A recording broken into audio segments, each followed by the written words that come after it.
You're watching Capital One Bowl Mania. It is the most anticipated bowl game to date. The Duke's Mayo Bowl, all a part of Capital One Bowl Mania. Welcome to Bank of America Stadium in Uptown Charlotte. It's a clash of Carolinas, North against South, ACC against SEC. And a good morning to you, Anish Shroff, Mike Golick Jr., Taylor McGregor is down on the field. Well, safe to say, outside of the college football playoff, no bowl game has greater stakes than this one. Let's get to the end game. We're about to see a grown man willfully subject himself to a 4.5-gallon mayonnaise bath. In my lifetime, I cannot remember a more anticipated moment for college football's bowl season here. Two coaches bought in, ready to get slathered, covered, and all lubed up with some great mayonnaise. Mayonnaise awaits the winning coach. That'll be Mack Brown or Shane Beamer. Taylor McGregor caught up with both of them a little while ago. Thanks, Anish. Here with both head coaches, and Mac, for the first time in your career, you will face off against a coach whose dad you also faced off against. What does it mean to you that it's Shane and the Beamer family? Well, I love the family. They're about class and integrity. I grew up with Shane.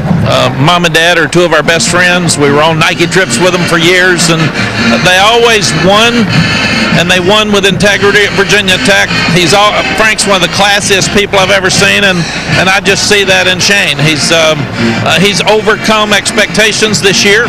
Everybody talking about how tough things were going to be for him, and here he is in a bowl game at the end of his first year, and he's a superstar in the making, and I can't wait to watch him just keep growing. He reminds me of his dad so much. Coach, when you got this job, you called him for advice. What does this mean to you? It means a lot. Someone that I've had so much respect for so long, that's built programs at multiple places, but more importantly, he's done it the right way. We need more people like him in the profession that do it the right way, on and off the field, and his willingness to help me, a young coach who doesn't know anything, means a lot, because he doesn't have to do that, but I hope he knows that we're going to do things the right way at our place, and I know they are in Chapel Hill, and someone that I've admired for a long, long time. All right, gentlemen, may the best man be Mayo today. Good luck to both of you guys. You won't find two coaches more terrified to win a football game than those two.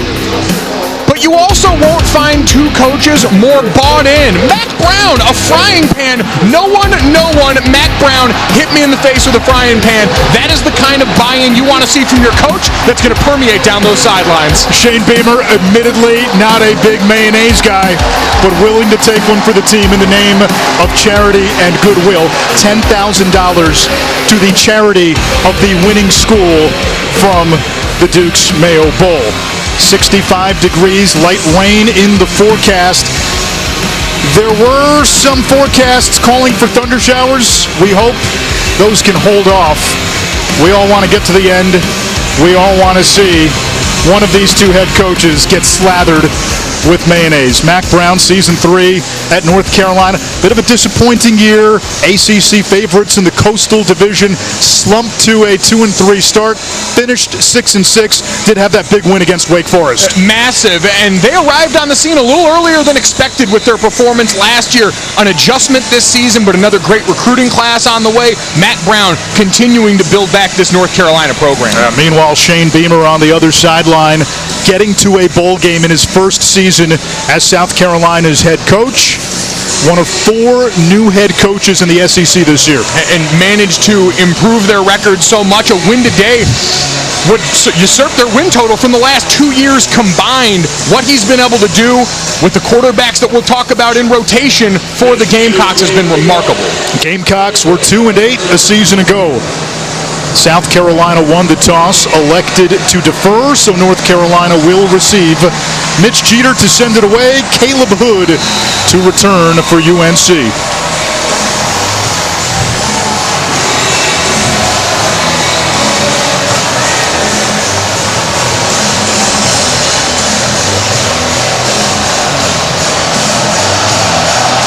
And we're ready to Mayo. It'll be North Carolina ball at the 25-yard line. Sam Howell projected by many as a first-round or borderline first-round pick. Would have been easy for him to opt out as the quarterback for this team. He explains why he was going to play today. It wasn't really a decision to be made when it comes down to playing the bowl game. I just love this team, and I love playing football. That's the main thing. I love this sport, so it wouldn't sit right for me not playing the bowl game. That's rare, Anish. We talk about all the time the opportunity ahead of a lot of these players. Sam Howell wants one more ride with his brothers. Howell comes out throwing over the middle. He's got a first down. It's Antoine Green, who's been the big play receiver for North Carolina this year, averaging 20 a catch. And it's great that Sam Howell's out there because you're going to see this entire offense. There's so many moving parts. It only works when you've got a decision maker as tenured and as accomplished as Sam Howell in the backfield. Ty Chandler, 1,000-yard back, is the tailback. He gets the call and turbines his way upfield across the 45. Give him 11 and a first down. That's the third leading rusher in the ACC behind Syracuse's Sean Tucker and Duke's Mateo Durant. And this is the #1 rushing offense in the conference, led by Chandler and the quarterback Howell. South Carolina showing some pressure. And to midfield and across, Brad Johnson making the stop. South Carolina defensively missing a couple of key pieces. J.J. Enigbari, their future NFL defensive end, opted out of this game. They're also without their best cover corner, Cam Smith. And we know this is a pass defense ranked second in the conference this year. Pass rush, pass protection, and of course that deep spot both tied together, so going to be hard and a challenge for them to overcome today. It's a ball-hawking defense, but again, without Cam Smith. Chandler searching for running room and takes it inside the 45 of South Carolina. Third down, where UNC has been top 20 nationally this year at 46%. And getting it going on the ground. You look at the last 5 games for South Carolina on defense. Over 1,000 rushing yards allowed, right around 5.4 yards per carry. Rush still in play on this third down and short, where we're probably in 4-down territory.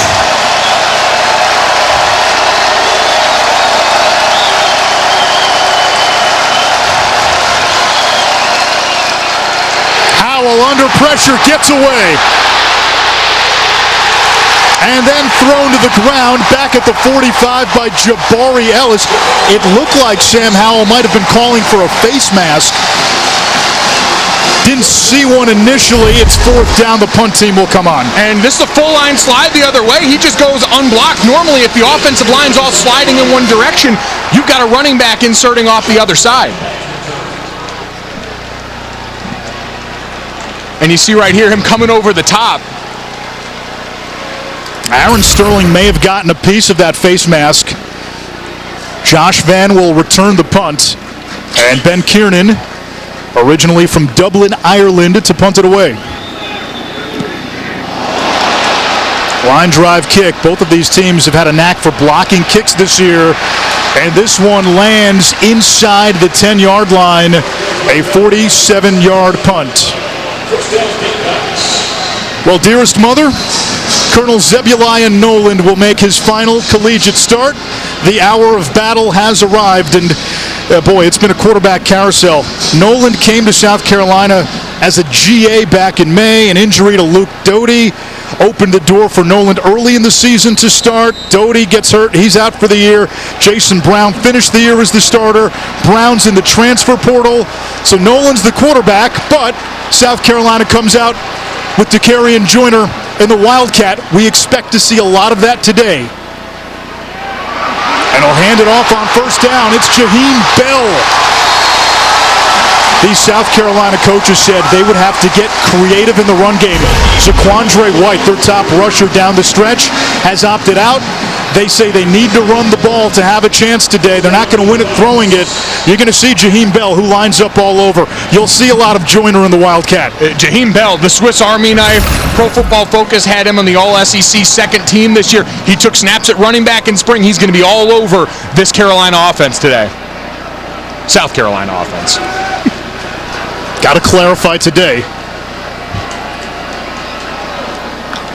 Nolan takes the snap, hands it off to Kevin Harris. And like a bowling ball, he's across the 35, brought down by UNC's leading tackler, Cedric Gray. Kevin Harris last year led the SEC in rushing. He's battled injuries really from the get-go this year. And you don't see a ton of burst from him still. I think working back from that. But this is a really savvy runner, a guy who understands where he fits in protection. And you'll watch him change speed, keep defenders off balance. Yeah, look at the difference. South Carolina in wins and losses, the rushing disparity.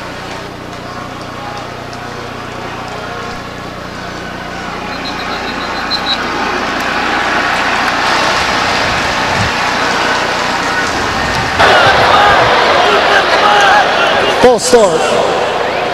Offense, number 52.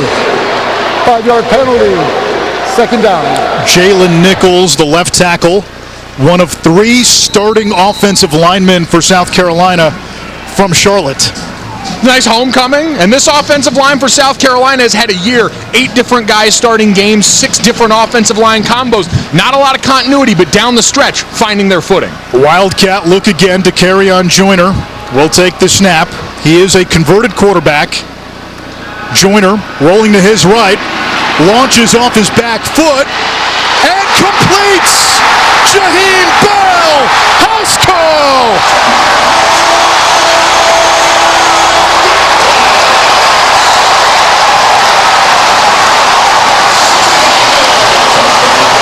Wax on, wax off for Jaheim Bell. Pour some Mayo on me, baby. All across the board. So you got a tendency breaker, right? You're not expecting DK Joyner to necessarily throw. You've seen a lot of run. And then look at Bell adjust when the ball's in the air. Running that deep post on the backside. He straightens the route out, gets underneath this. A flag down. South Carolina had that swinging gate formation. Full start. Offense, number 70. 5-yard penalty. Traffic point. That's Hank Mands. Parker White is now on for the DAT. And don't let that false start tempo. What's been a wild start for South Carolina, establishing the ground game, going over the top, and getting up on the board early. Parker White chasing some history today. The extra point is good, and he's now 2 points away from tying Elliott Fry's school record. Pulling out all the strings in the Duke Mayo Bowl. Joyner to Bell to get the Gamecocks on the board first.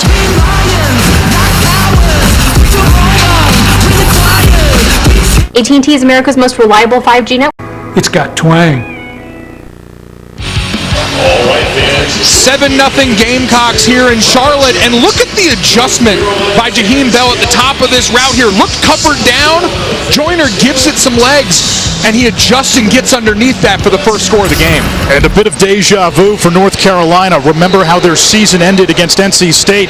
Got beat over the top by a couple of late touchdowns in a game that they had a 99.9% win probability with 2 minutes to go.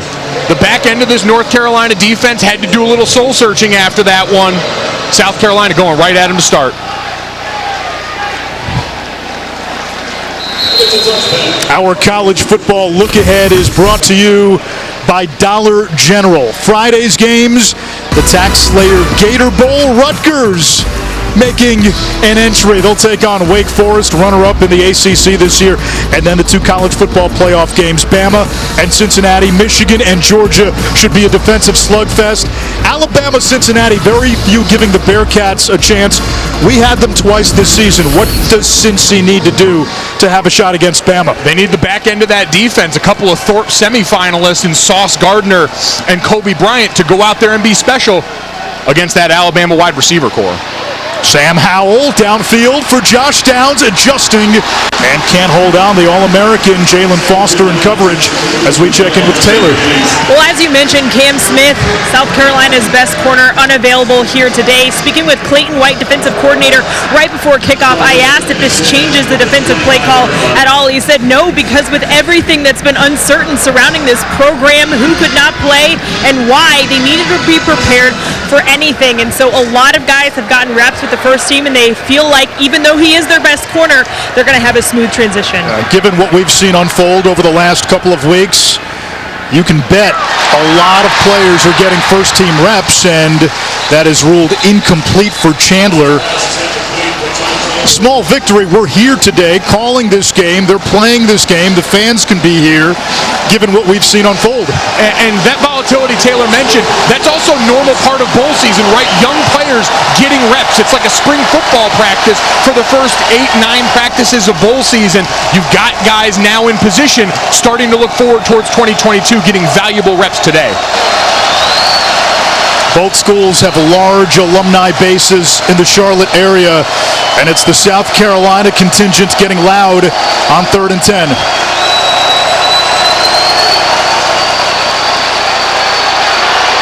Howell directing traffic, takes a hit, throws, and it's complete. Antoine Green stretching, and this is going to be close. He appears to have it, and they will move the chains. A first down catch for Antoine Green.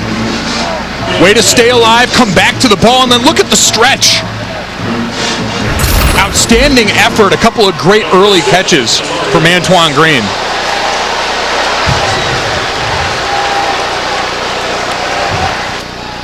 And we're going to see all day, Anish, Josh Downs, their great slot receiver, going to be on a lot of these inside of 3 formations, trying to get him matched up with a nickel or a safety.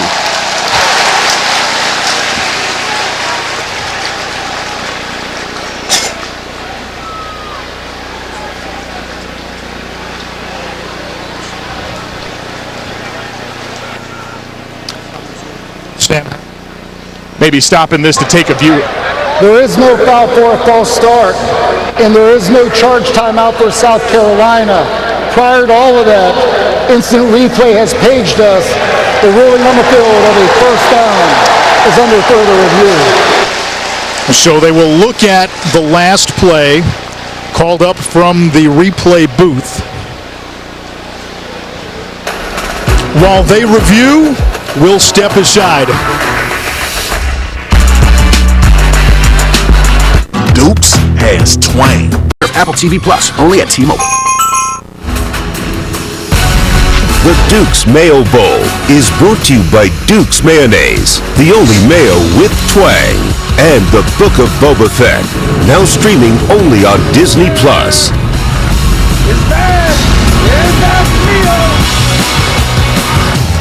North Carolina went to Queen Park Social in Charlotte for some bowling. Both teams were at Charlotte Motor Speedway as well.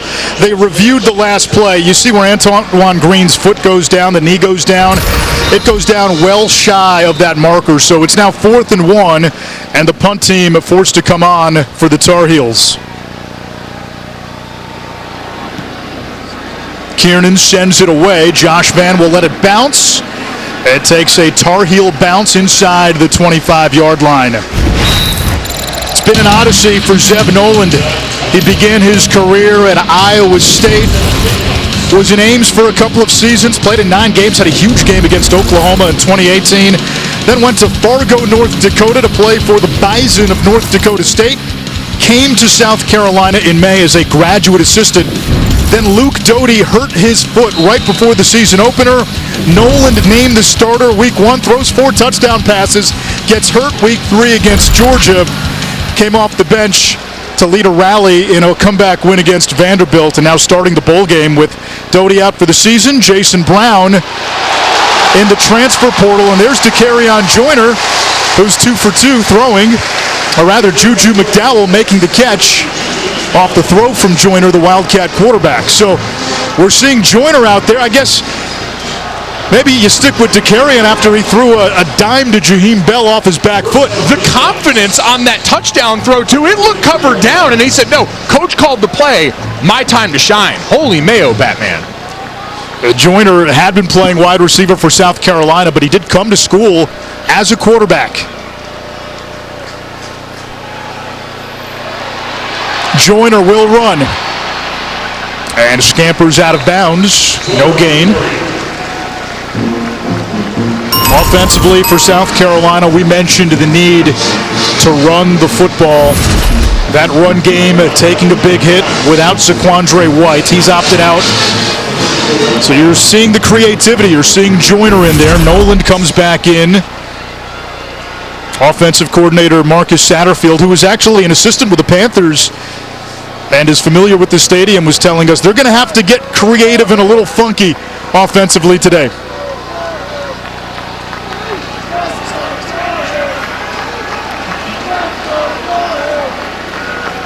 High snap. Noland off play action. A strike to Bell. He breaks away. Jaheim Bell, another touchdown. 66 yards.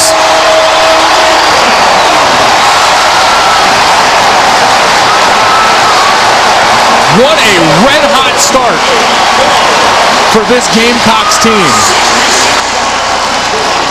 And Anish, you mentioned all the things they've done to get them off balance here. Look at Nolan, a great on-time throw. And then Jaheim Bell, we talked about all the ways they want to try and get him the football in space. You see why now. He has breakaway speed. They'll go for two. They saw something. They get it. It's Muse, the tight end, who brings it in.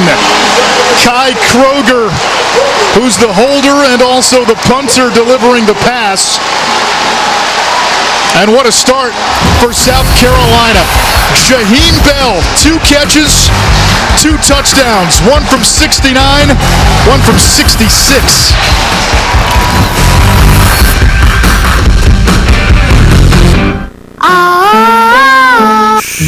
Facts.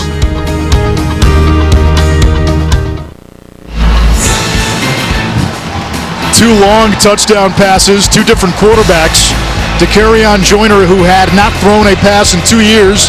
The first one to Jaheim Bell, 69 yards. Then Zeb Noland, 66 yards. And Jaheim Bell has really evolved as a receiver. They love his upside. He's lived on the jugs machine this year, worked on his route running, worked on his ball skills. You're starting to see maybe a glimpse of what could be a breakout season in 2022. This is a meticulously detailed player who's now applied that to this portion of the craft. They want him to do a lot. He's getting better at doing the little things. Caleb Hood inside his own 5. And down to about the 20-yard line. Marked down at the 19. Full circle for Sam Howell. He has not announced whether this will be his last game as a Tar Heel. It is expected he goes pro. A native of Indian Trail, North Carolina, right outside of Charlotte. First career start as a Tar Heel in this stadium against South Carolina. And this, in all likelihood, his last career start as a Tar Heel in this stadium against South Carolina. If and when he leaves, he'll be the most decorated quarterback in school history. And the give to British Brooks, who is swarmed in the backfield on first down by Alex Huntley. He owns pretty much every major passing record at UNC, 3rd all-time in ACC history in touchdown passes. He came to Carolina at the same time Mac Brown did, and this is phase 1 of the program. Talking to Mac yesterday, boy, are they excited about where this is going from here with a top 10 recruiting class coming in. He set the tempo. He set the standard for this team, and his decision to play in this game is just another element of that. Here's British Brooks, team leader, former walk-on, who in his last 2 games was incredibly productive on the ground. In fact, he had more yards in those 2 than his entire career up until that point. The team wanted him to come back for a 5th year, so did the coaches. British Brooks is coming back next year as a 5th year. He's been a sensational, productive player for them. The one we haven't heard from so far that I'd be looking for is number 11, Josh Downs, at the slot at the bottom of this formation. He has 98 catches to lead the ACC. Howell will look to run, and he's taken down. This South Carolina defense playing with intensity early. It's Strawn and Huntley there, and it's 4th down for the Heels. North Carolina's allowed 45 sacks on the season, and you see the twisting and stunting up front. They brought one more than you can block. They create some of those seams, and we mentioned J.J. Nagari out for this game, opted out for the NFL. You're seeing Aaron Sterling, Jordan Strawn, and the rest of that group step up on the perimeter. Another punt for Kiernan. South Carolina almost got there. 4 block kicks this season, including 3 block punts. Clutch delivery brought to you by Chipotle. I still can't get over the adjustment at the top of this route by Bell, the courage to throw that ball for Dakarian Jordan. You mentioned hadn't thrown a pass in 2 years. That's how you come off. But bowl season's about tendency breakers, Anish, self-scout and figuring out what have we put on tape, how can we do it different? And you wondered how ready was North Carolina for a Dakarian Joyner, especially for Joyner to throw the ball. He's thrown it twice this year, hadn't thrown it in 2 years. And back under center now to start this drive. This is going to be a steady diet of this all day. A Joyner will throw again. Now flushed.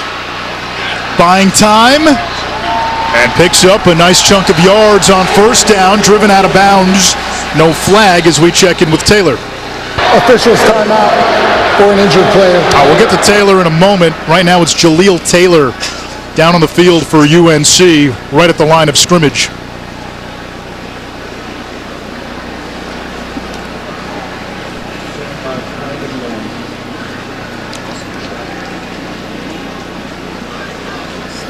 Certainly not what you want to see for anyone. Bowl game right now, that last opportunity of the season for North Carolina on that side. But look at this last play, the right side of the screen.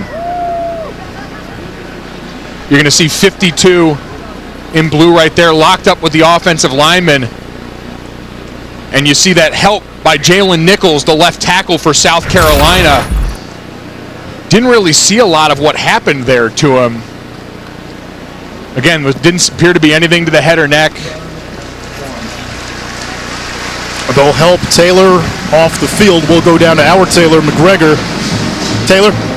There's a sense of defeat down here on the North Carolina sideline, getting down by this much this early. Mac Brown came over to his defense in between series and said, hey, get your head up. It's only halfway through the first quarter. We haven't done anything right. It is time to wake up. We've seen North Carolina. They've been down in some games. They've come back. Both of these teams have had a knack for that this season. Joyner remains in at quarterback. And the give is to Kevin Harris. He seems to be running much better today. We told you the injuries that he had all season. Had a back procedure before the year started. Missed the season opener with illness. He's had to battle through an ankle injury. That time between your last regular season game and your bowl game, having a month off, you can recuperate and rest a little bit. The 3 best words for every veteran player to hear at the beginning of bowl season: young guy scrimmage. Go over there in a helmet and shorts on the sideline, make sure you're getting treatment in the training room, and get back to us better and healthier when we actually play the game. Noland now comes under center. And it's Harris again. And he's to the 40-yard line, and this looks like the Kevin Harris we saw against Florida this year. The Kevin Harris who had some monster games on the road last year for South Carolina. He was incredible. In 10 games last year, over 1,100 yards on the ground. As we see Jaheim Bell back on the field right now. If you're North Carolina's defense, as soon as Zero jogs out there, I'm making sure we got everything tilted his way at this point.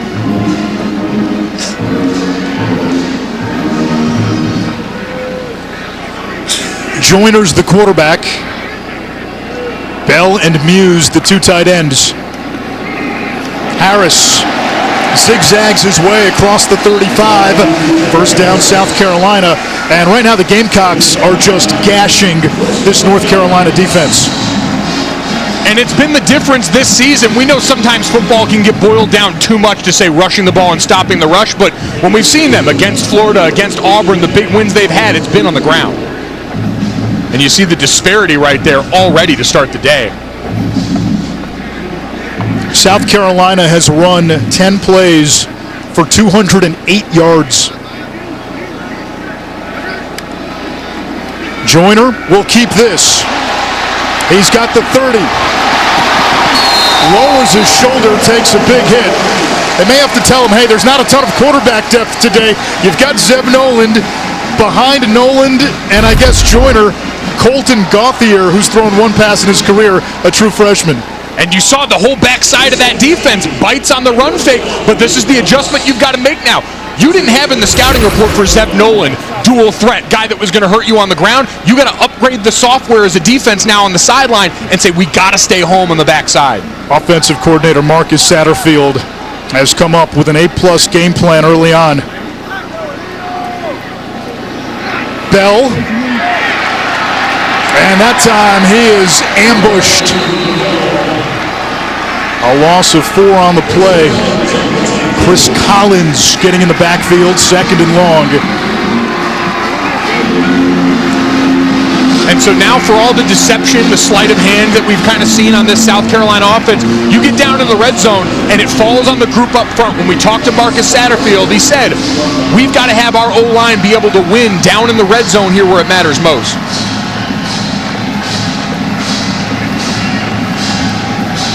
Jaheim Bell lined up at the very top of your screen. Josh Vance, South Carolina's top receiver at the bottom. Muse motions out. Handoff is to Harris. And he's close to the original line of scrimmage, third down. Anish, South Carolina, their last 12 red zone possessions have only come out with 6 touchdowns. They've been able to thrive on big plays this year. Red zone has not been their friend. 120th in red zone offense this college football season. Zeb Noland back in at quarterback. That position will look different next year when Spencer Rattler is taking the snaps, the Oklahoma transfer, who came to the Gamecocks along with Austin Stogner, the big Sooners tight end. Noland now is split wide. Joyner down with split backs.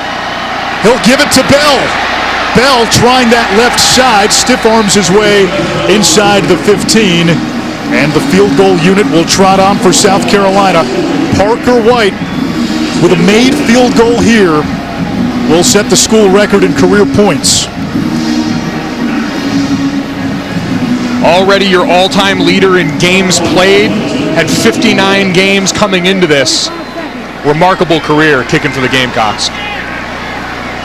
If he kicks 3 field goals today, he'll tie Colin Mackey's school record for career made field goals. From 30. And White's kick is good. He breaks Elliott Fry's school record for points, and he has given South Carolina an 18-0 lead in this opening quarter. And up the degree of difficulty on this one. Credit to his holder. Look at the high snap on this one. Kai Kroger gets this ball down, gets the laces out.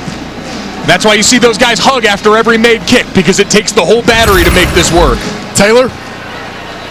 About the possibility of this early on in the week, and he said he knew it was close but not something he was super focused on. But I will tell you who was focused on it, and that's Elliott Fry. The two of them work out together in the offseason, and Elliott had told Parker, if you break the record, I have a present for you, and I'm also going to take you out to Hall's Chop House in Columbia at the end of this game.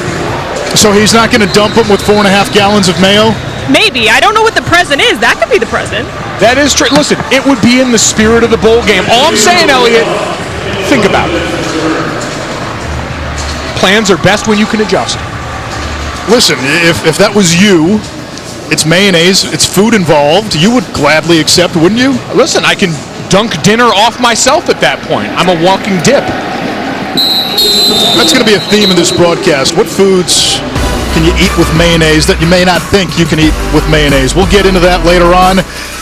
We want to let you know what's coming up after us today. Tennessee and Purdue in the Music City Bowl. How about what Josh Heupel did in Season 1 in Knoxville? He has energized that fan base. Good things are ahead.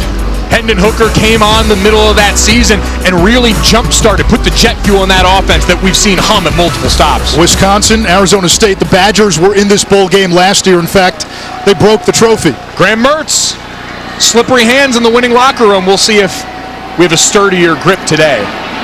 Sam Howell keeps it.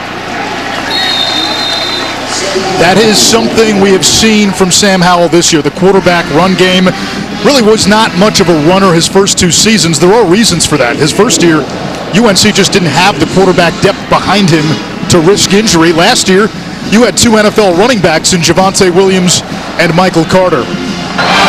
This is Sam Howell looking at the scoreboard. It's all South Carolina. 18-0 Gamecocks.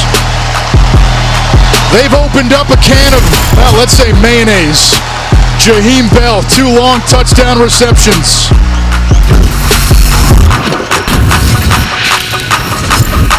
We love our new home. Lots of windows, great. One of these teams will make believers of us all.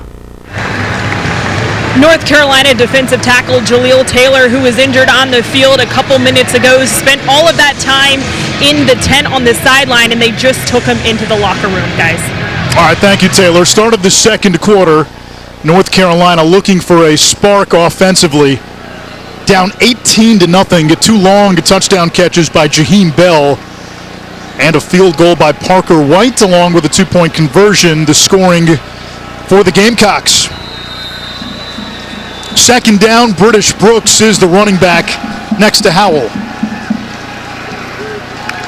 South Carolina showing pressure. Give this to Brooks. And able to pick up about 3. It's third down. One thing we haven't seen yet, Anish, for North Carolina on offense is the screen game. Josh Downs is a really active part of that. They think he gives them a better than average chance of breaking one. And with South Carolina playing so up close to the line of scrimmage, could be a great chance to pop one. Downs without a catch in that opening quarter led the ACC with 98 receptions. Howell lost it, able to recover. He'll try to improvise. Spinning, and he's going to be a little shy of the marker, about a yard shy. Mike, I know it's a bowl game. It's fourth down. You're inside your own 35. Do you at least think about it here? Absolutely. I think at this point in the game already, and you saw very low snap there, Sam did his best to get yards, and the offense rightly staying on the field.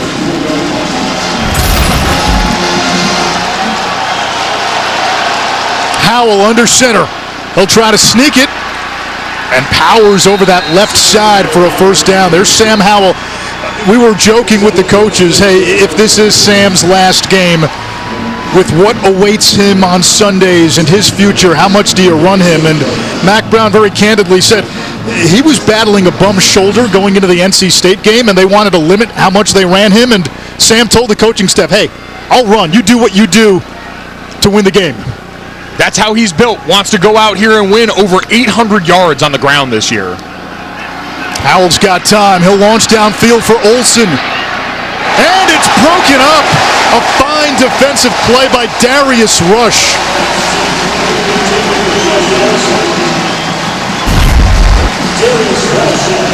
You see the ball skills from the converted wide receiver. Great job getting his head back and making a play on the football. You see the hand fighting, but the whole way he's got eyes and is running the route step for step in the hip pocket of the wideout.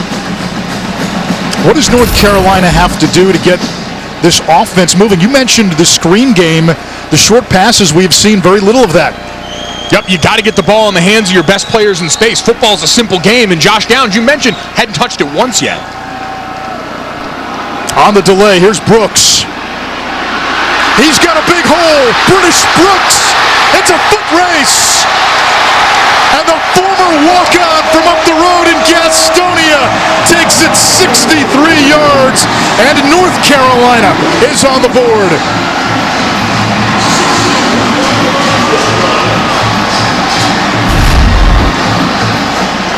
And what's a great way to take the teeth off of a rush? Run the draw. Slow play. We call those softball runs here. You're not going downhill right away. And you saw the offensive line did a great job staying into the bodies of those defensive linemen. British Brooks finds a crease. House call. 3 60-plus yard touchdowns in this game. What did they feed these guys for breakfast today? It was mayonnaise, Anish. It was mayonnaise. We saw a waffle bar in the press box. Whatever is in that jar of Duke's mayonnaise. Oh boy, it's provided some big plays and fireworks so far.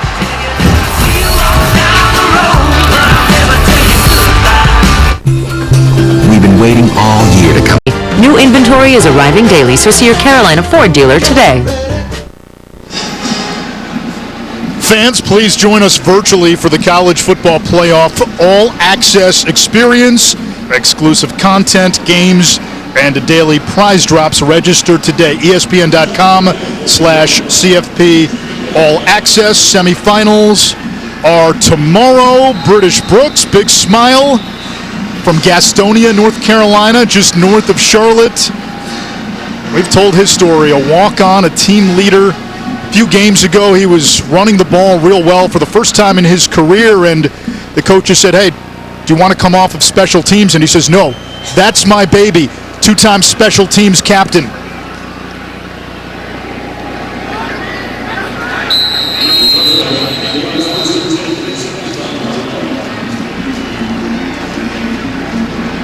Let's see who South Carolina brings out at quarterback. We've seen Noland. We've seen more of Joyner. Joyner coming out to begin this series for the Gamecocks. They've been creative offensively. That's what they've needed to do today. Again, limited at the quarterback position. Your top rusher down the stretch has opted out. It's worked. Give them a lot to think about on defense. For Jeremiah Gimmel and that linebacker group, they got to put their eyes in different spots. Kevin Harris gets the call. Broken tackle. Change of direction. And he picks up 3. And Anish, for South Carolina, first down has been the difference. We know some of that aided by big plays. But if you look at their loss against Texas A&M, ugly game for them, 5 yards on 11 first down plays through 3 quarters. Fast forward against Florida, 29 snaps on first down for 256 of their 459 yards. They're averaging 8.5 a clip on first down today.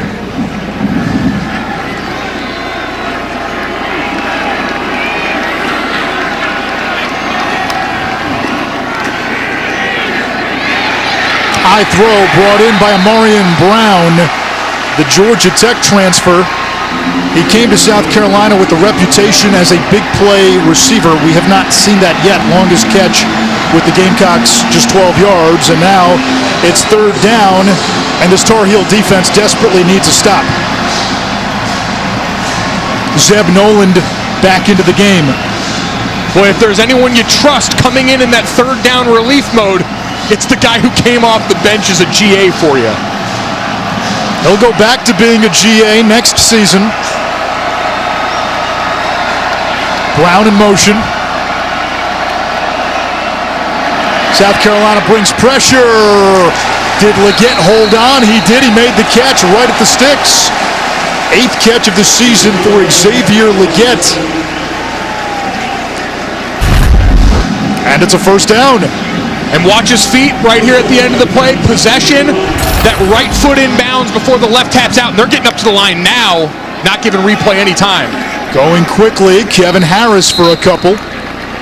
That's the GA at work right there. You saw him immediately waving them up, saying, let's not give the replay booth a chance to think about this.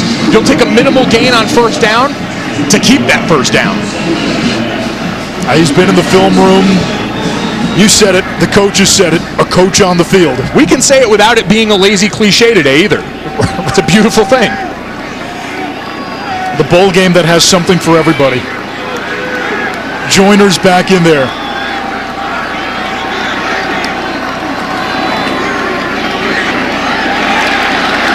And Harris stuffed after a short gain. It'll bring up 3rd down. Gamecocks have only had 2 3rd downs so far. They're 1 for 2. 19 plays, Mike. 244 yards, and the QB shuffle continues. Joyner out. He'll tag Noland in. And I'd imagine we'll see a similar thought process here. Get some motion so your quarterback understands, all right, do I have man or zone coverage? And then go to targeting your best player, who's been Jaheim Bell. But we know Josh Vann, been super productive for them. Their leading wide receiver all season at the bottom of this formation, singled up. Vann has been battling a hamstring injury. McDowell, the running back, split wide. And Noland taken down in the backfield. Tamon Fox, 3rd all-time in sacks at North Carolina.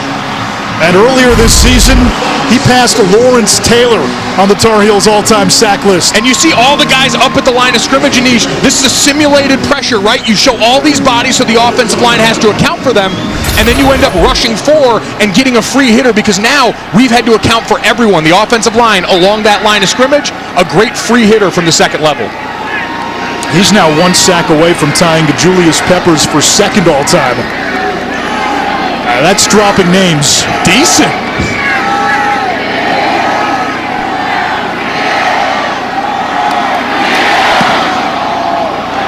Short punt by Kroger.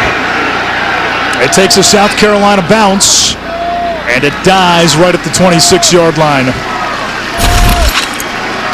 This Tar Heels defense fired up. We heard it was down on the sideline. Back in action. Dukes has twang. Does your Mayo team now playing exclusively in movie theaters? The Dukes Mayo Bowl is brought to you by Dukes Mayonnaise, the only mayo with twang, and Toyota. Let's go places.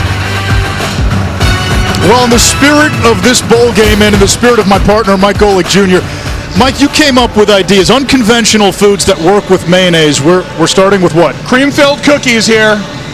You first. Let's take a dip.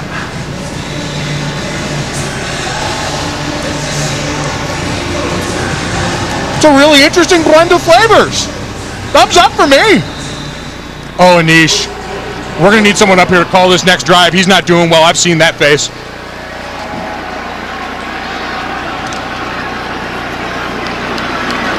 I'm working on it. Ty Chandler to the outside. Still have this Oreo cookie in my mouth. I will say the aftertaste, actually not bad. I'm telling you. You're 1 for 1. You know what?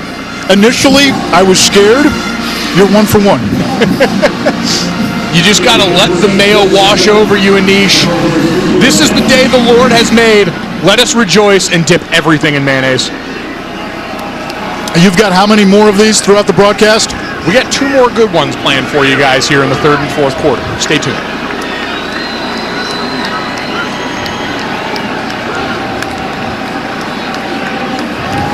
Howell looking for Josh Downs, who adjusts and makes the catch. 1 catch away now from becoming just the 4th player in ACC history with 100 catches in a season. Look at him track this ball over his shoulder. We've all tried to do this out at recess, out at Thanksgiving football game here. He just did it in a bowl game. You get a slot fade, and now North Carolina ready to capitalize. I was not ready for that so soon after Oreos and mayonnaise. Howell is brought down by Zach Pickens right at the line of scrimmage. Taylor? When you watch Sam Howell and Josh Downs, it's like there's a sixth sense between the two. I asked Josh about that this week, and he said Sam has had a huge influence on him. He's really allowed him to see the game from a quarterback's perspective, and he feels like that's what's made the difference when they're out there on the field, because he feels like he knows exactly what Sam's going to do with the football. Now, those two have been in sync all season. Downs has had statistically the best season of any receiver in Carolina history. Antoine Green and UNC in the red zone.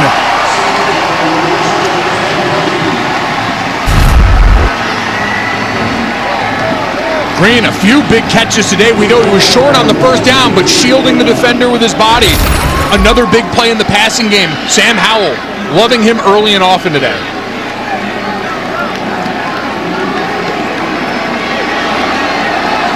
Downs in motion.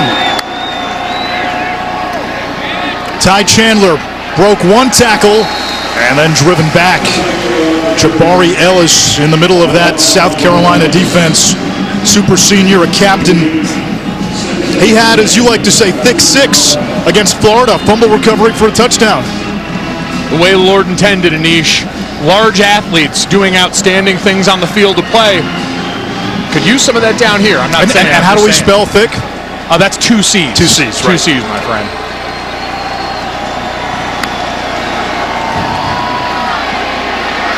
Howell dancing around and engulfed. Back at the 25, it's Pickens. The Gamecocks, without their best pass rusher, Kingsley Enagbare, who opted out, they've been able to get to the quarterback today. And for Carolina, North Carolina, that offensive line, that continues to be an issue like it's been most of the season. We talked about the sack issues there, and that's just on the back end. The window shrinking down here. That's a coverage sack. Pickens had time to drive and deposit that left guard into his lap.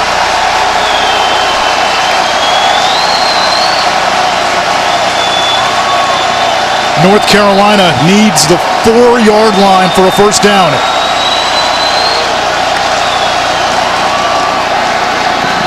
Howell's got time, moving the pocket. Rifles one downfield off the hands of Downs.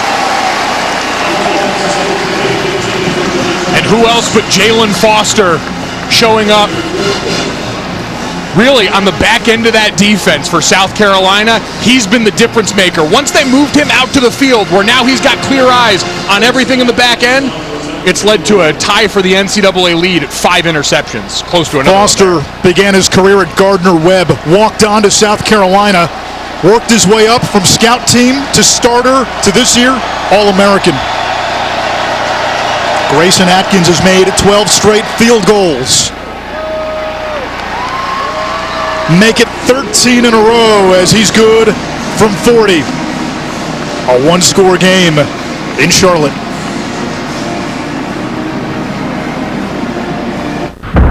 History is filled with almosts. 1, 2, breathe. Anish Shroff, Mike Golick Jr., Taylor McGregor, Duke's Mayo Bowl. We remind you, the Tax Slayer Gator Bowl, the one that almost didn't happen, Friday, 11 a.m. Eastern, Wake Forest and Rutgers, the Scarlet Knights, stepping in for Texas A&M. We get to see Sam Hartman. It's been the year of the quarterback in the ACC. Malik Cunningham, Sam Howell, Brennan Armstrong, Sam Hartman, another one of the top-tier QBs in that league. Can't forget Kenny Pickett, who was a Heisman finalist. I'd say, unfortunately, we won't get to see Kenny Pickett today, but NFL scouts getting ready to sink their teeth into what was an incredible year for him.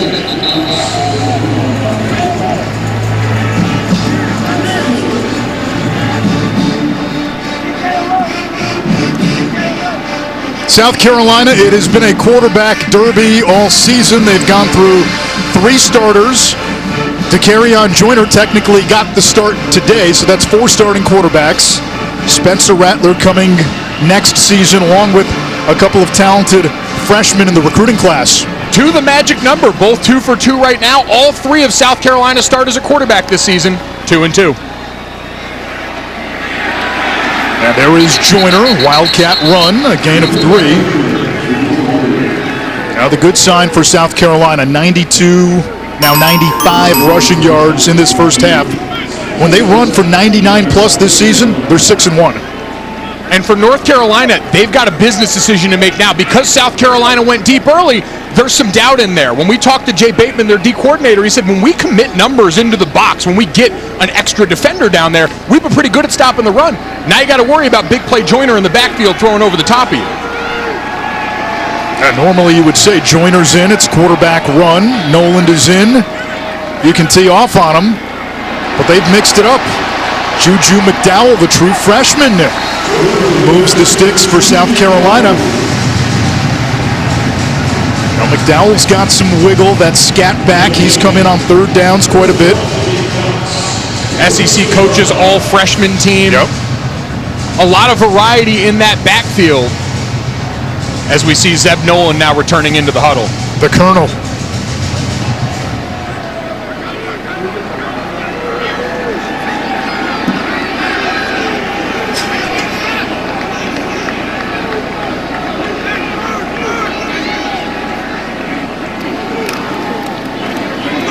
Give this to Harris. And Harris B-buttons his way and then stampeding his way into UNC territory. Finally brought down by Biggers, the safety.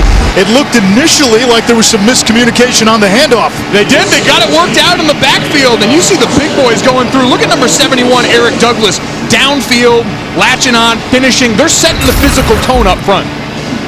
This looks like the Kevin Harris we saw last year. And Marcus Satterfield said, I don't know how he's going to play. We think he's healthy. We think he's better, but you never know until you get into the game situation. He looks like the player who led the conference in rushing a season ago. And they'll feed him once more.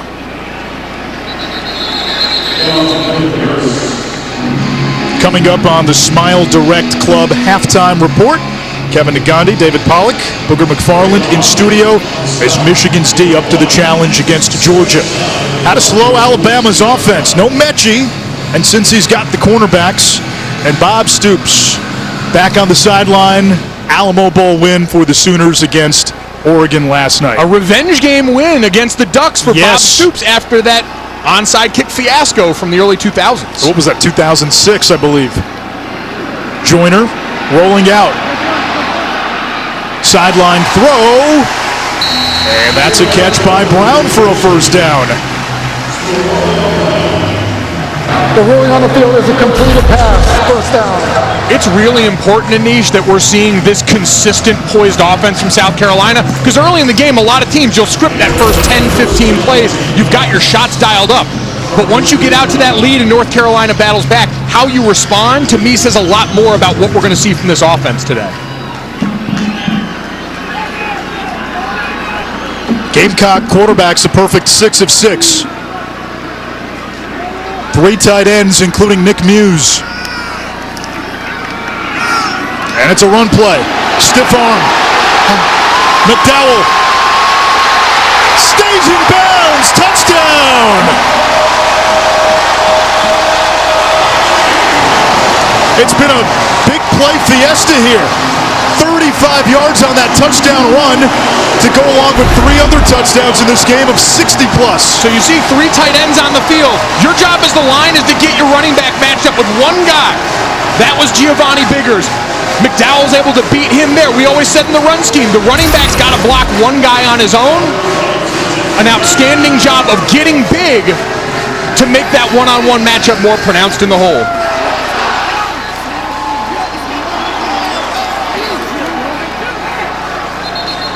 And a whistle before the PAT.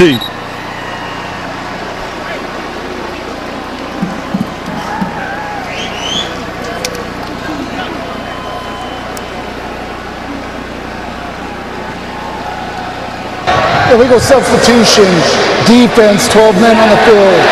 Penalize half the distance to the goal, tractor point. And I'm sure South Carolina thinking about that swinging gate with the penalty on this one. We've seen you line up in those oddball formations that we've seen, Anish, to try and get the defense to line up, see if you can get someone out of place. Going to opt for the field goal still.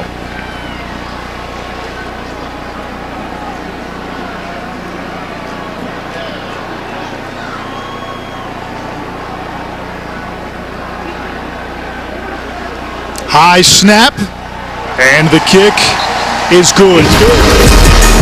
So many times a bowl game can be a springboard to next season. If you're a South Carolina fan, you got to be feeling good of the true freshman Juju McDowell from 35 out.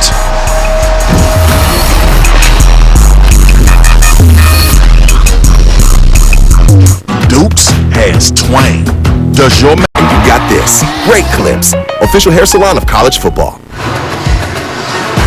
North Carolina's offense has been better the last 2 drives, and with South Carolina receiving to begin the third quarter, down 2 scores, this is a critical drive with 2:27 to go. Great opportunity, veteran quarterback, 2-minute drill with all the timeouts remaining. Got to get this offense up and humming through the air to match South Carolina's start.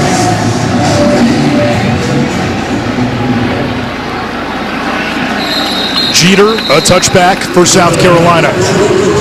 This North Carolina offense came into the game as the #1 rushing offense in the ACC. 81 on the ground, 80 through the air. Sam Howell, 4 of 8. Josh Downs has the 134-yard catch, but otherwise one of the top receivers in the ACC has been quiet so far. And we remember last year for North Carolina, all the weapons, right? Daz Newsome, De'Ami Brown. It's been a one-man show this year, and it's been a great show. But so far, South Carolina's done a great job taking him away. You saw Phil Longo, the offensive coordinator, a moment ago.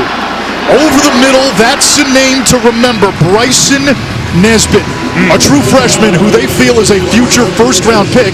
His dad, Jamar, was a 3-time All-SEC offensive lineman at South Carolina and played in the NFL as well.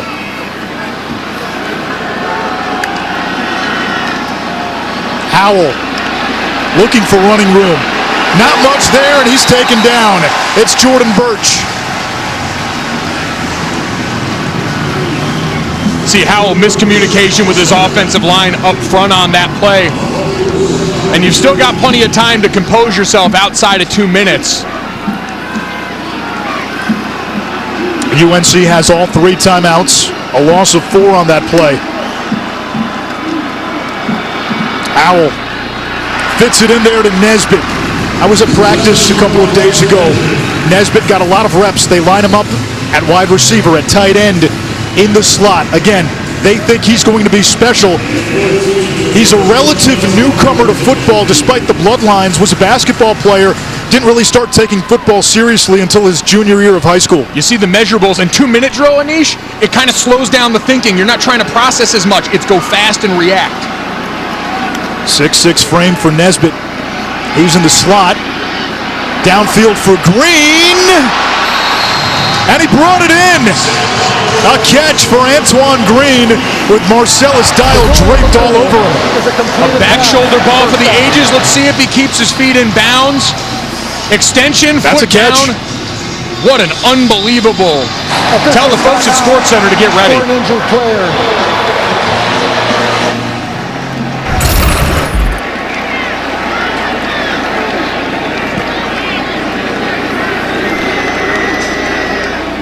There's an injured Gamecock.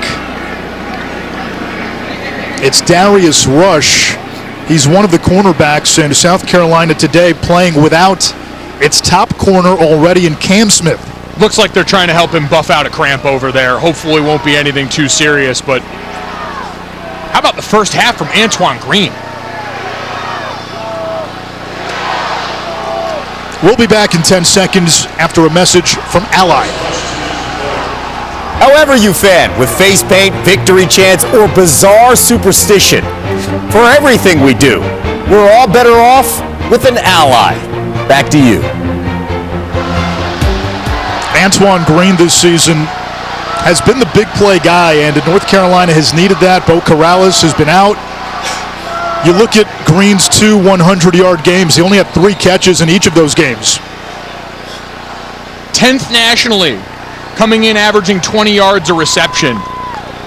And it's been high degree of difficulty today, all day for him. Such a great job using 6'2", 205-pound frame.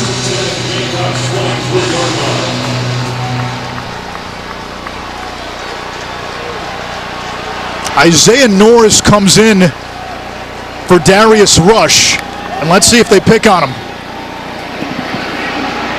In the flat, the catch is made by Chandler, but he goes down after a short pickup. So number 27 for South Carolina, Isaiah Norris. He may be targeted here, especially as Carolina gets close to the red zone. Press coverage with Norris and Justin Olsen top of your screen. Nesbitt, the slot receiver. Design quarterback run. Howell bouncing to the outside. And let's see where they mark him out. Close to the marker, about a yard shy, 3rd and 1. The clock stops with 52 seconds. And North Carolina still has all of its timeouts. Great position right now. Great job managing the clock coming off the big plays for North Carolina. This is where that veteran presence of Sam Howell, the heart's not beating too fast. And so he understands. They love to get him involved in the quarterback run game down in this area. Could see some read option, try and get him on the perimeter. Chandler. He didn't get there. And a timeout with 46 seconds. North Carolina calls their first timeout of the half. 30 seconds. Mac Brown still has 2 timeouts left. Operator, please reset. Tomorrow, 2 of the 5 bowl games for you on the ESPN networks. Penn State And Sean Clifford taking on number 21 Arkansas. That's the Outback Bowl on ESPN2. And then the Verbo Citrus Bowl, Iowa and Kentucky. Kentucky quarterback Will Levis, in the spirit of our bowl game earlier this season, drank coffee with not even a dash, I mean a pour of mayonnaise. Our very own Alyssa Lang at the SEC Network replicated that. Her and Andrea Carter on Out of Pocket, and I think the results were about what you'd expect on that one, but a great valiant effort from both parties. So here's a question. We did the Oreo cookie, which, again, initially I was not a fan. The aftertaste better. Is coffee and mayo on the agenda? Have to stay tuned to find out after this big fourth down for the Tar Heels. And a timeout now by Shane Beamer. Calls their first timeout of the half. Want to get a good look at what the offense is bringing out formation-wise. And they know if you scout the Tar Heels, the one thing that you'll see for this team, formation-wise, they're not going to blow you away between the 20s, but when they get down short yardage, especially in the red zone, all of a sudden, that's where Phil Longo starts to pull out some of the bigger personnel groups, get 2 or 3 tight ends in there, get an extra offensive lineman on the field, and try and give the defense a little more oomph to deal with.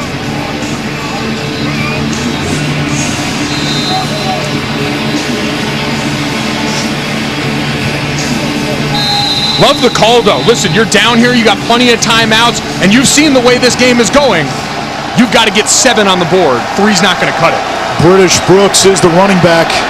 3 tight ends into the game. Howell under center. And movement on that North Carolina offensive line. Full start. Offense. Number 74. 5-yard penalty. It's fourth down. Jordan Tucker, and now 4th and short becomes 4th and 5. And now you're going to see the kicking unit come out here. And Anish, we talk about Beamer ball, all the things that are different for South Carolina. The other side for North Carolina, coming into this game 116th in the country in penalties accepted per game at just over 7.5. That's the difference in these close games. A 36-yarder by Atkins, who has made 13 straight field goals. Make it 14 in a row for Atkins. It remains a 2-score game with 44 seconds to go in this first half. College football playoff semifinals tomorrow. We see the Heisman winner Bryce Young and number 1 Alabama take on number 4 Cincinnati in the Cotton Bowl. Then Michigan, Georgia in the Capital One Orange Bowl. Michigan, Georgia. How do you see that one? Georgia seemed to be the overwhelming favorite to win this whole thing until they got railroaded by Bama in the SEC Championship. The difference for Bama was the offensive line in that game. And for Michigan, their offensive line, the Joe Moore Award winners for the best offensive line unit in football, going to have to put forth a similar effort against Jordan Davis and that fierce Georgia front, who is still stout against the run, struggled against the pass that day.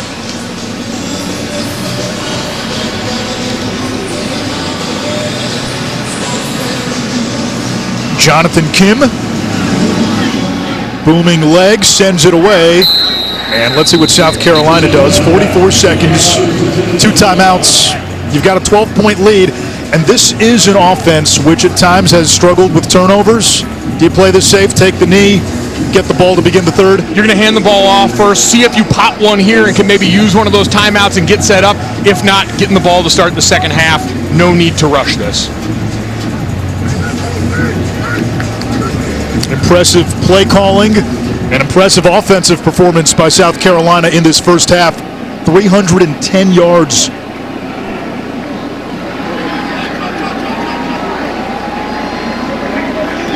Out of the double tight end set. Harris using the stiff arm.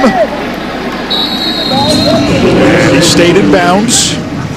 Clock will continue to run.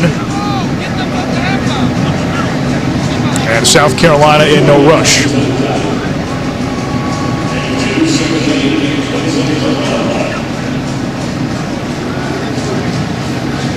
The SEC looking for its first win of the bowl season.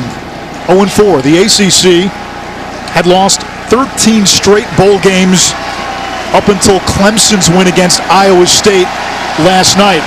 So far, SEC plus 12 on the ACC, 25-13, South Carolina as we go to halftime. Shane Beamer maybe 30 minutes away from a Mayo bath. That sounds like something you'd want to try, right, Kevin? I'm a monster, and you're human? It's like... So you can rise from pain. Icy hot. Welcome back to Capital One Bowl Mania. It's the Duke's Mayo Bowl, all a part of Capital One Bowl Mania.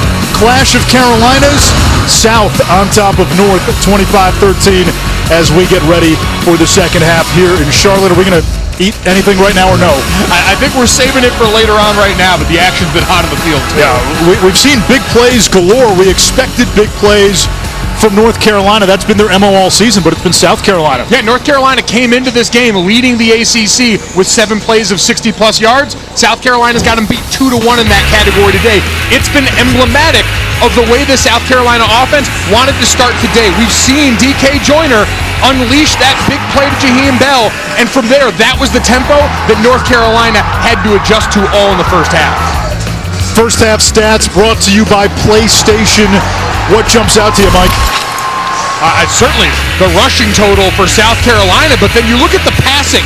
Every drive in the first half for South Carolina saw both Zeb Noland and DK Joyner in at quarterback going up and trying to equal, or in this case, better the production from the future potential first rounder in Sam Howell.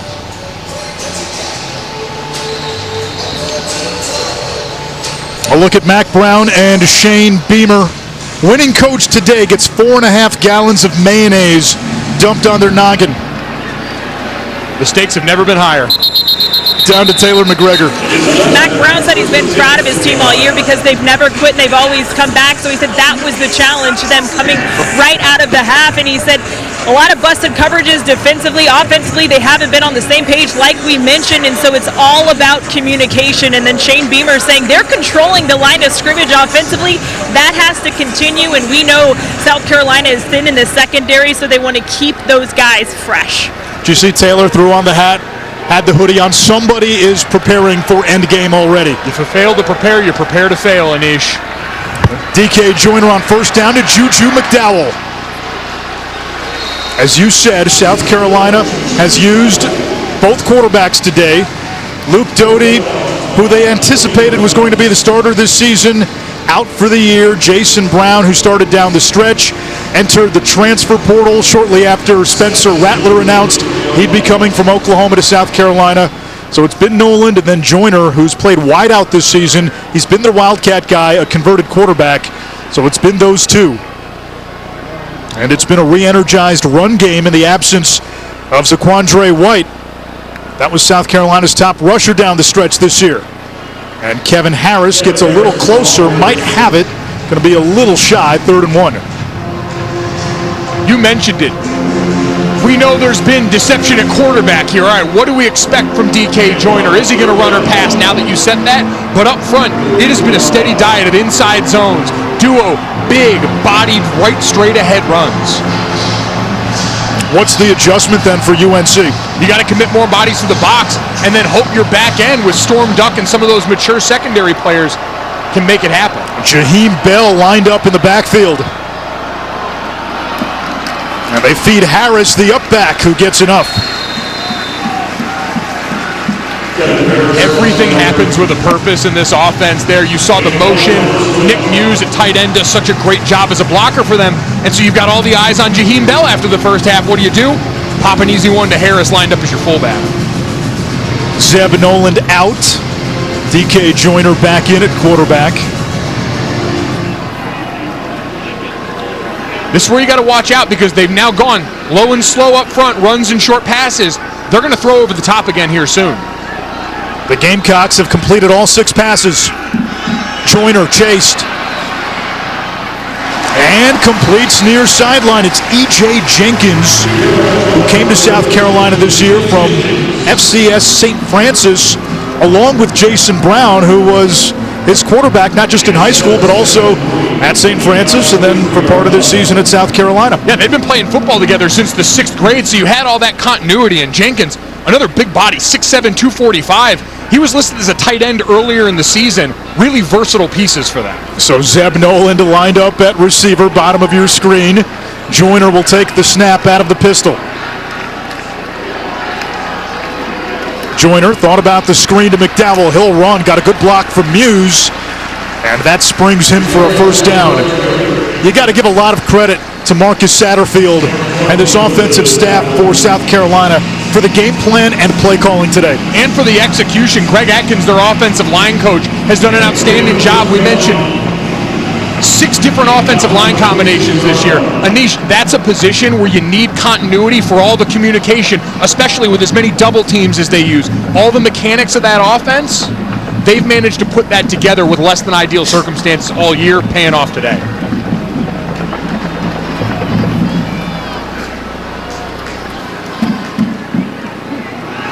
Joyner off play action. In the flat, he's got Amarian Brown.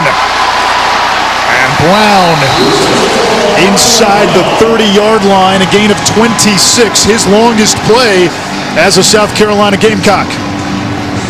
The big plays we mentioned, it's been the difference all game, but you see him lined up in sort of that flood position, almost where you'd have a tight end. Move the pocket throws have been a nightmare for North Carolina's defense all year, and with a mobile quarterback back there, you can really take advantage of that matchup.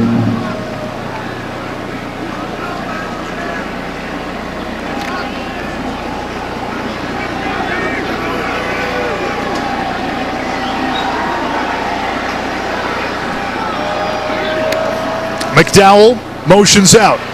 Joyner downfield, has a receiver wide open. It's Brown. To the 5-yard line, 1st and goal, South Carolina. Amarian Brown only had 7 catches all season entering the game for today. You saw Tony Grimes go with Josh Vann, who's been their best receiver all year, been their most productive receiver, and you used their eyes against them. You had McDowell coming out of the backfield, occupy the flat, occupy the deep middle, find a great hole near the sideline. Brown has more receiving yards today than he did all season.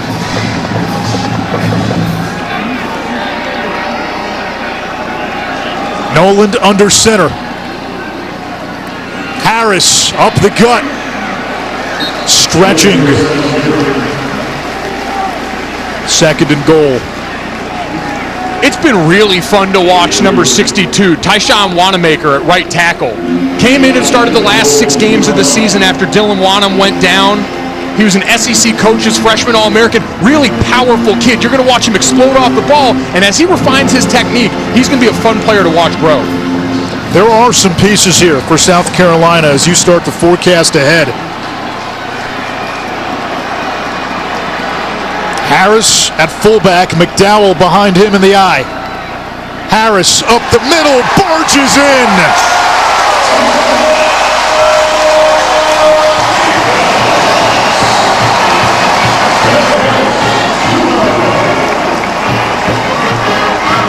Anish, it's not just big plays, it's not gadget stuff. This is consistent, well-executed offense from South Carolina. Again, DeCarrion Joyner's been great downfield passing this game, and it sets them up for Kevin Harris and that offensive line to go to work yet again down in the low red zone. Parker White earlier today became the all-time scoring leader at South Carolina. It's 32-13, a 3-score game in favor of the Gamecocks.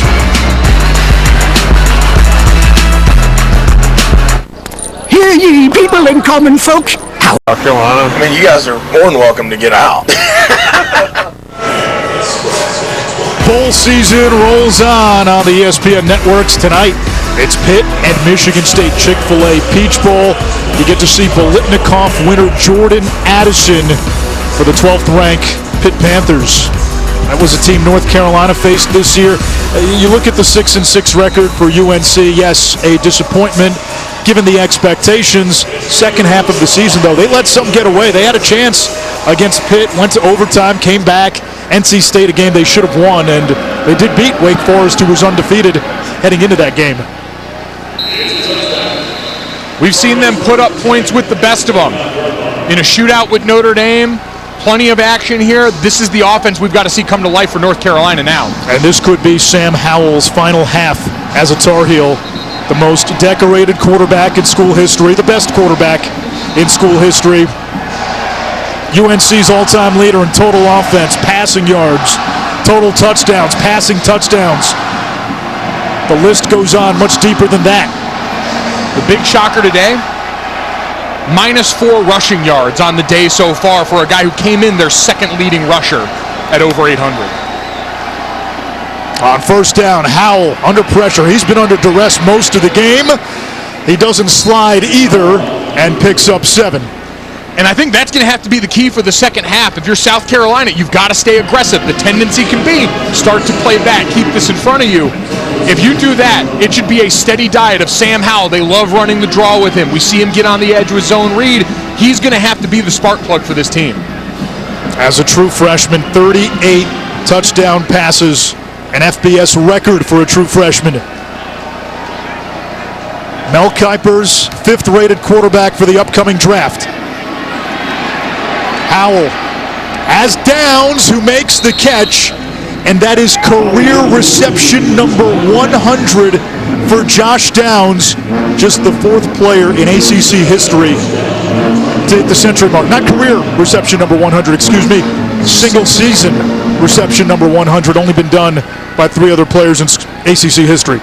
And came on a play where Sam Howell was getting ready to run draw. He saw his outlet there, and just 2 guys, 2 veterans on the same page.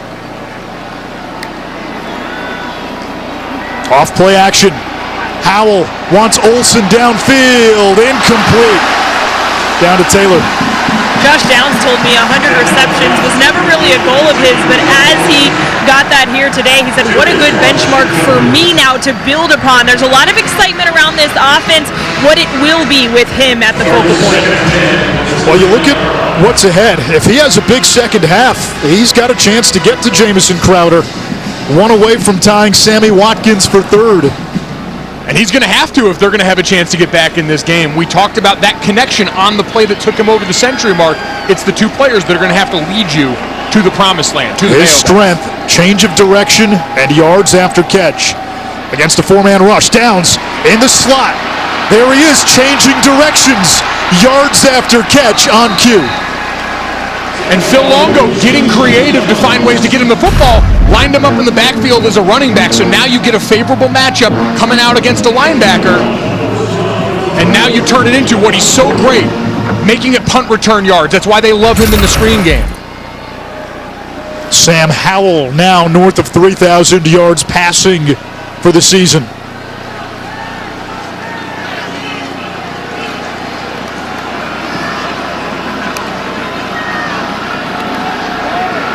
Howell completes.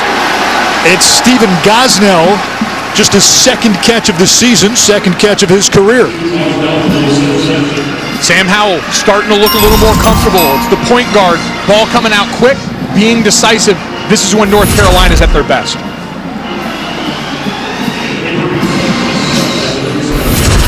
Howell today 11 out of 16, 168. Has yet to throw a touchdown pass. Low snap. Comes back to Howell. Downfield. Wide open. Garrett Walston. And he'll cruise in for 6.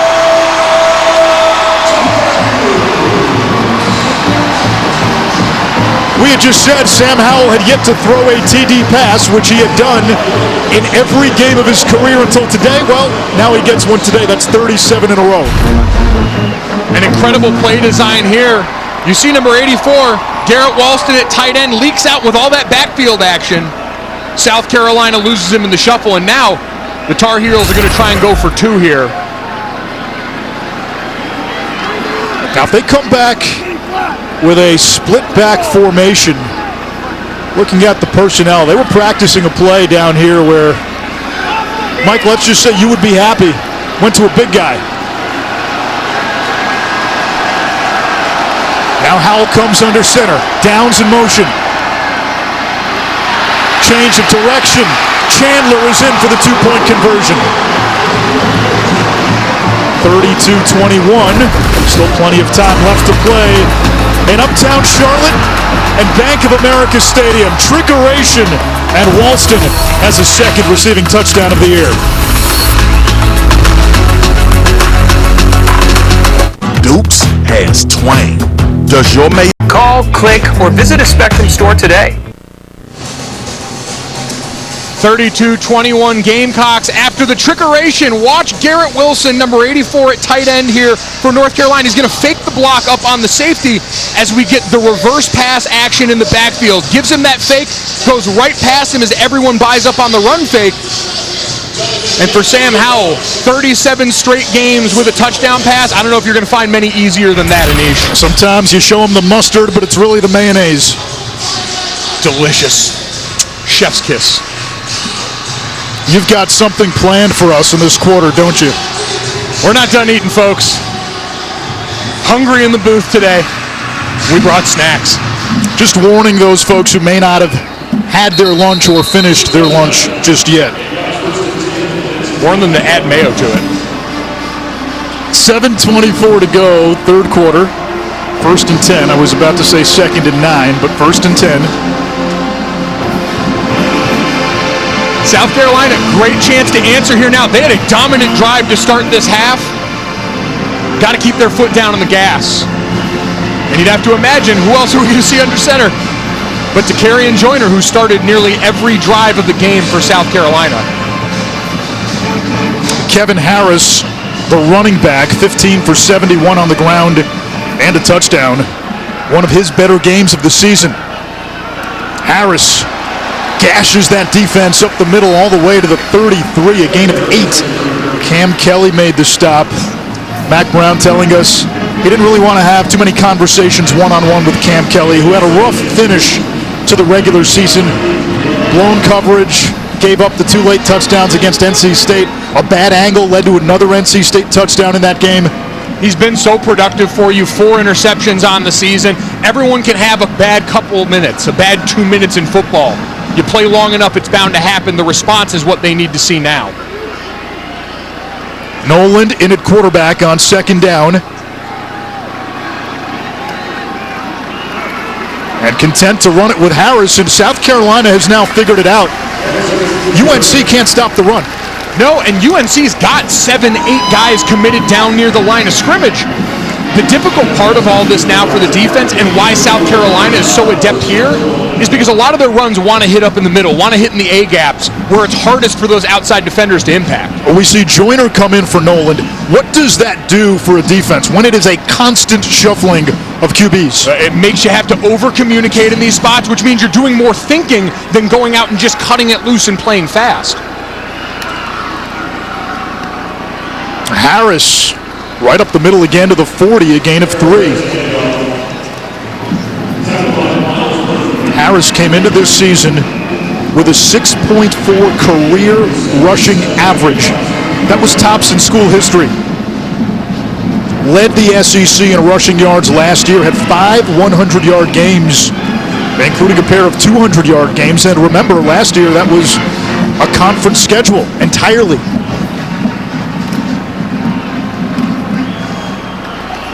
He's been banged up really from the beginning of the year. Looks pretty healthy today. In the flat, Jaheim Bell forced out by Gray. 3rd down coming up, and South Carolina has not thrown it much, but when they have, it's been relatively successful. 10 for 10 passing. Everything on time and on schedule, because now you get to 3rd and a long 3, short 4. Whole playbook at your disposal, especially with another big personnel group out there. 17, Xavier Leggett can get down there and act like a tight end for you at times. The Gamecocks have averaged 10 yards a play. They need 4. The look to Harris, pinballs off 1, and torpedoes ahead for the 1st down.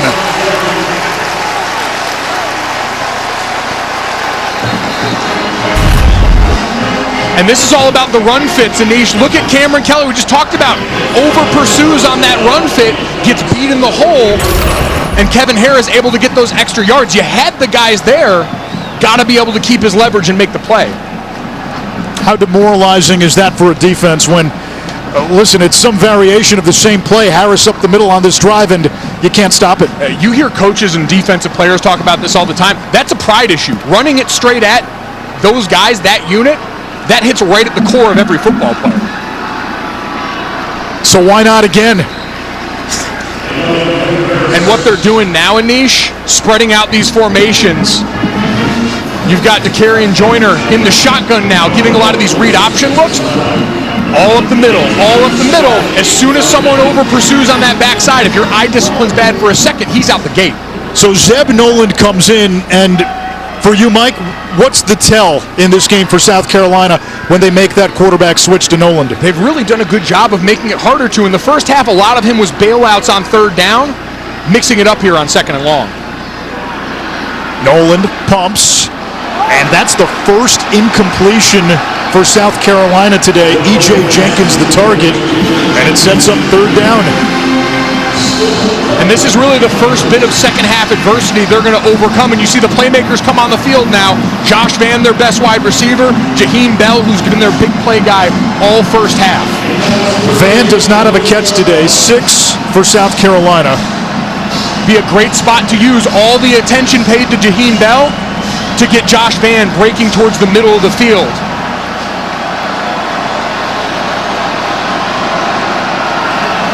Nick Muse, the tight end, motions to the slot.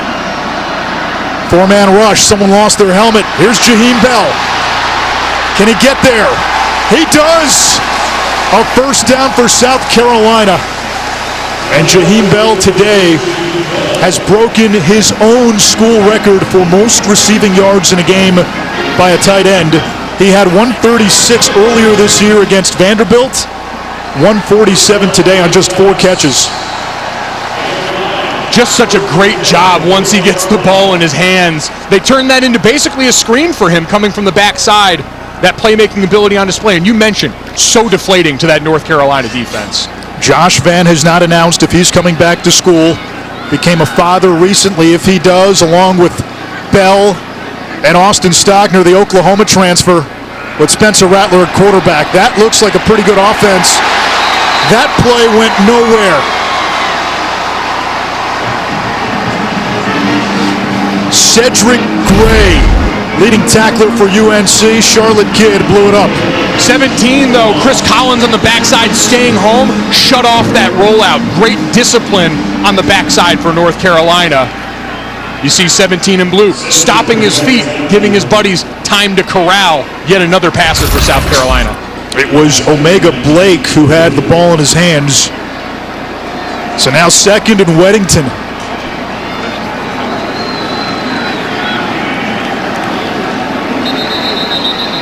And a flag.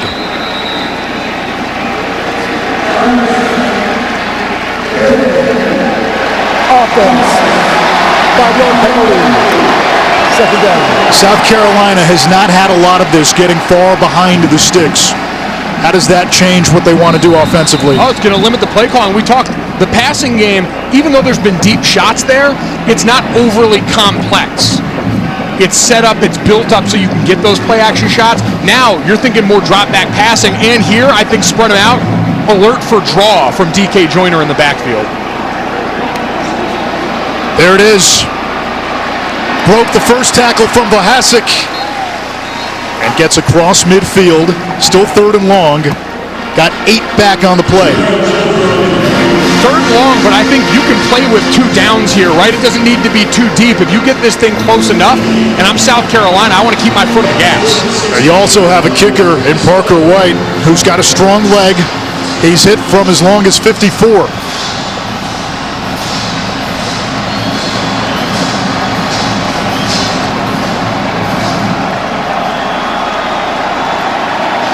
Noland at quarterback. Downfield, and that ball looked like it was tipped. Trey Morrison, honorable mention All-ACC last year, 40-plus career starts. Trying to get that ball to Jenkins coming over the middle, and just an unbelievable individual effort. And That's the big moment that North Carolina needed. Now get the ball back to your offense. Chance to get this to one score. Yeah, big stop there for the UNC defense. South Carolina, though, has chewed up a lot of clock in this third quarter. Started the quarter with a 5-minute drive. This one a 6-minute drive, even though it only went 28 total yards, 11 plays.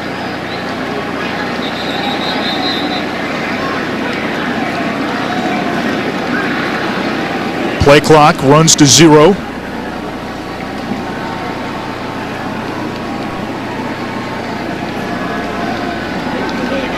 Shane Beamer frustrated on the sideline. Delayed game. Offense. 5-yard penalty. 4th down. Is that to give Kroger just a little more room? I was going to say, I thought that was almost intentional by them here. Let your punter really lay into this thing and try and pin North Carolina deep. Josh Downs averages almost 10 yards. A punt return waits at about his 10-yard line.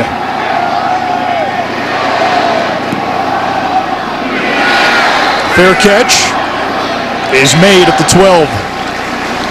1:13 to go in the third. When we come back, Mike Golick Jr. has another mayonnaise surprise for all of us.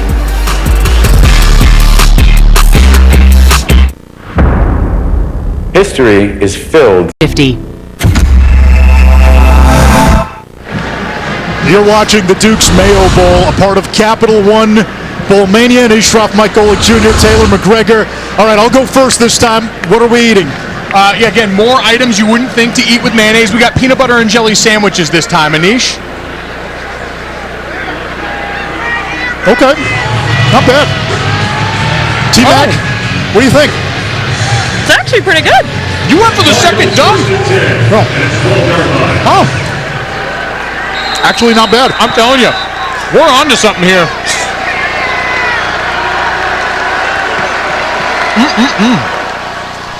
First and 10 UNC. Sam Howell using his feet. Took a big hit, picks up the first down at the 25-yard line. Got that sandwich down? I want to eat the rest of it, but we should probably talk about Sam Howell in this draw game that we mentioned. His legs are going to have to be the difference.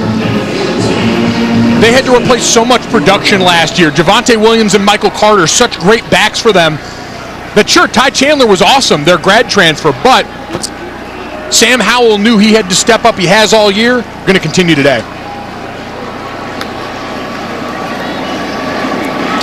There's Ty Chandler, a Tennessee transfer who is facing South Carolina for the 5th time in his career. Sure, he was very helpful during bowl preparation here. An enemy that he knows very well, and a guy just incredibly productive. All-AC second team, 3rd in the ACC in rush yards per game. Done a great job as a receiver out of the backfield, too. 14 catches. Final seconds tick down in this third quarter.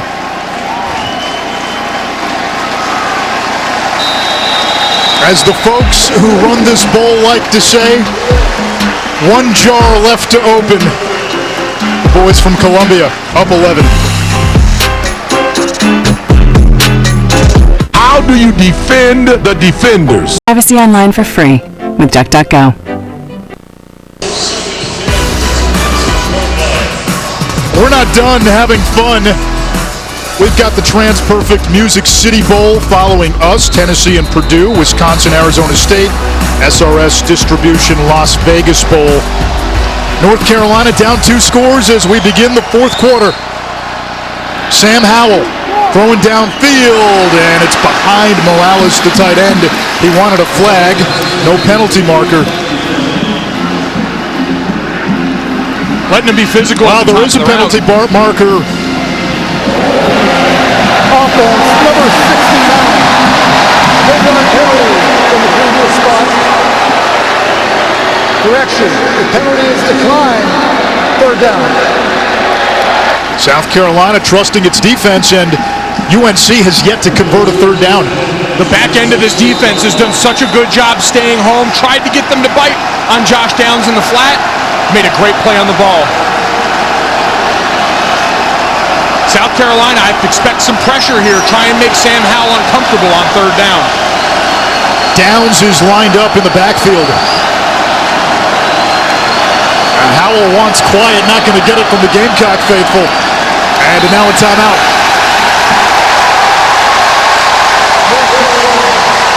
What a great chess match from the South Carolina defense. Showed him a cover zero, no safety back there, all up at the line, making the veteran burn one. We'll be back in 10 seconds after this message from Ally. However you fan, with face paint, victory chants, or bizarre superstition, for everything we do, we're all better off with an ally. Back to you. Big 3rd and 10 for North Carolina. Mack Brown in his 3rd season. Sam Howell, in all likelihood, probably playing his final game as a Tar Heel. Can he lead a comeback, or can this South Carolina team, which has fought and battled all season, a surprise entry into bowl season given what we saw last year? And South Carolina likely going to check him back out of this now.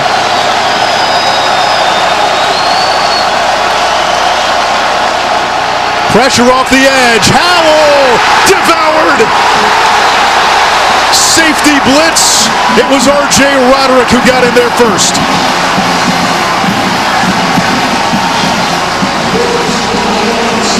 So before the timeout, you show everybody up at the line of scrimmage here. North Carolina comes with their check. So what does South Carolina do?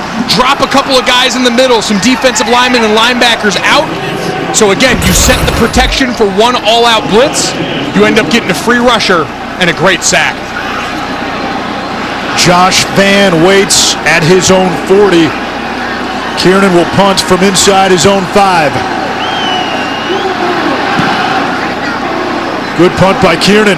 Vann retreating, bobbled it, and down he goes. Ben Kiernan flipping the field for UNC. 55-yard punt. The Progressive Bowl Challenge Cup is here at the Duke's Mayo Bowl and will be awarded to the conference that has the highest win percentage in the postseason. The American 3-0. Obviously got a big one tomorrow with Cincinnati and Alabama. SEC looking for that first bowl win of the season, 0-4. The ACC 1-2, and they've had 4 games featuring their teams canceled. It's been a rough bowl season for a lot of folks on that front. Obviously, everyone's health and safety top of mind this time of year.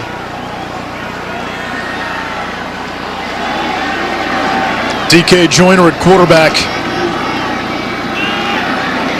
And Kevin Harris up across the 25 to the 26.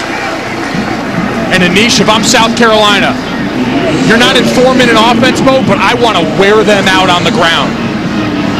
This is North Carolina sideline right now. Lots to get excited about, but off that last series, South Carolina has a great chance for some complimentary football here after its defense got that big 3rd down stop. Second 100-yard game of the season for Harris. Went for 128 in the win against Florida.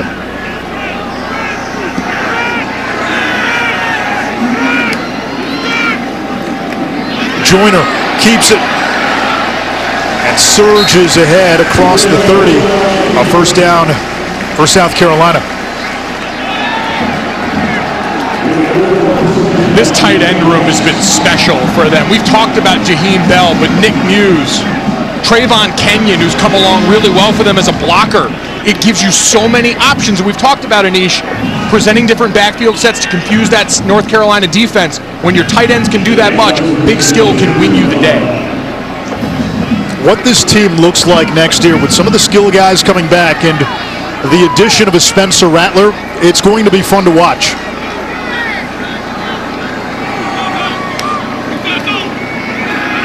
Joyner has Jaheim Bell. He's been unstoppable today. 5 catches, close to 160 yards receiving. A career high in that department. In North Carolina, you're going to have to pick something at this point. You haven't been able to stop the run all day, but when you commit numbers up, you've got one-on-one matchups that South Carolina has dominated till this point. It's been balanced. 200 on the ground for South Carolina. 242 through the air. Joyner and Noland combined 12 of 14 passing. Joyner's the QB. And they give us to Harris. Sheds 2 tacklers. Bounces to the outside. And another big run by Kevin Harris. Give him 38. And he's at a season high in rushing yards on the afternoon. Straight up the middle. Almost looked like he got a face mask there. Just another great run right down the middle of this North Carolina defense. Down to Taylor.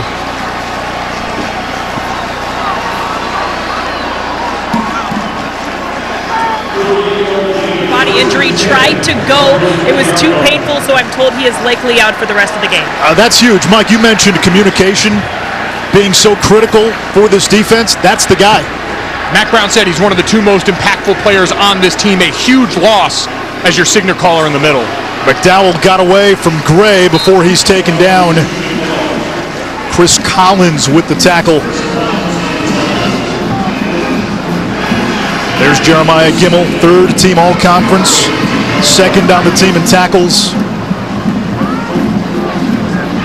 Dealt with so much in his career, was here for the 2-9 season in 2018, had sports hernia surgery that year, lost his grandmother, stuck around here to be such an important part of this program. Ashamed to see him end this game on the sideline. 3 tight ends, McDowell the running back. Joyner keeps, fights his way to the 15-yard line, 3rd down. If you're UNC and you can hold South Carolina to a field goal here, big victory, still keeps it at a 2-score game. I think you got to sell out here, bring some pressure on a run blitz. Cedric Gray, their other linebacker, number 33, is great downhill inserting as another guy. You've got to make a splash behind the line of scrimmage to deter South Carolina from thinking this is 4-down territory and a chance to shut the door.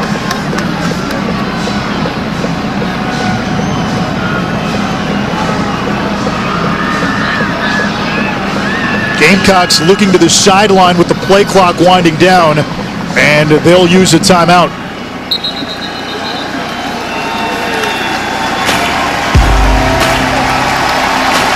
We'll take one too. 3rd and 5, South Carolina.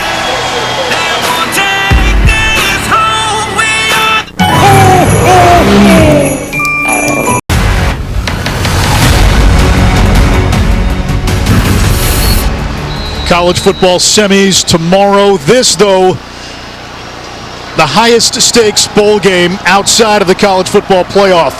Winning coach gets 4.5 gallons of mayonnaise dumped on him. 3rd and 5. Joyner on the keeper. Muse setting the edge. And a 1st down. Nick Muse, the tight end, with a critical block. Marcus Satterfield, their offensive coordinator, said that guy's going to play 10 years in the NFL. He's going to be a great special teamer because he is detail-oriented and physical. He's the lead blocker the whole way for the quarterback. And flatbacks him on the perimeter, matched up against Storm Duck, and shows him what the turf feels like. 1st and goal, South Carolina. Muse will play in the East-West Shrine game. Brother Tanner, a safety at Clemson, was a 3rd-round pick last year. Kevin Harris on the cutback. Not much.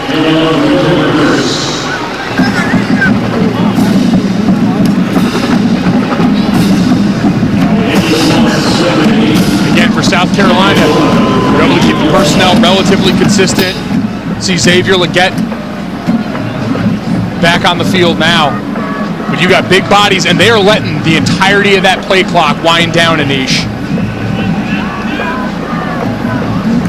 They had a 5-minute and a 6-minute drive in the 3rd quarter.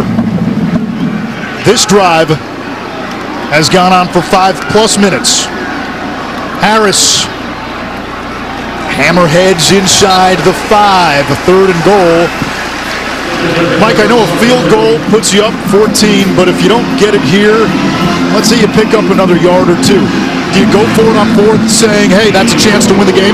I think so, and especially if you get it down to 1 or 2 yards, Anish, because then if you don't make it, North Carolina's starting with the football inside their own 2-yard line. That's a low probability drive starter for you to get points out of in almost any locker room. Oh, look at you going analytics. Be careful now. If we call them nanalytics, will it make you all feel better? Good Lord. It's probability, people. Play action. Nolan floats it back of the end zone. Incomplete. I'm a fan of analytics. It makes teams go for it more on fourth down. That's fun. That's fun football. It's my struggle with people. As we see the kicking unit come out right now, and that makes sense. You didn't make up any yardage there. You wanted to take your one shot. But to your point, Anish, I never thought I'd have to explain to football people that more aggressive football is fun. Novel concept.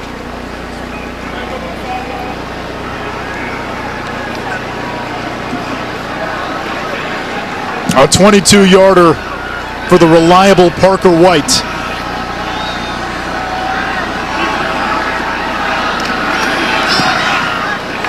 And the chip shot is good. A 14-point lead for South Carolina. 7:44 away from a mayonnaise bath. Dukes has twang. American Underdog. Rated PG. The Duke's Mayo Bowl is brought to you by Duke's Mayonnaise, the only mayo with twang. Frosted Flakes, Cheez-Its, French fries, slime.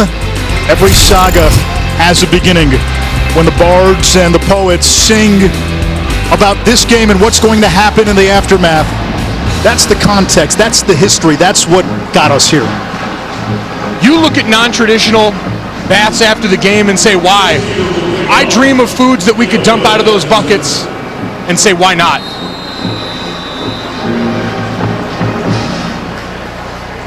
If you are a food company,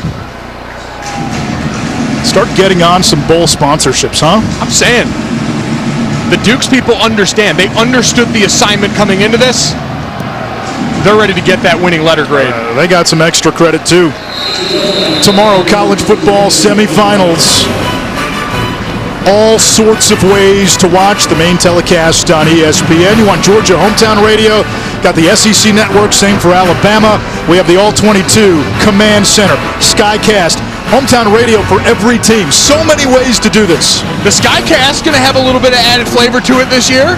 Yeah, I'll be on there with Kelly Stauffer tomorrow in Bristol. One of the best ways to watch a game for my money. You get that high look over both lines of scrimmage. Great football.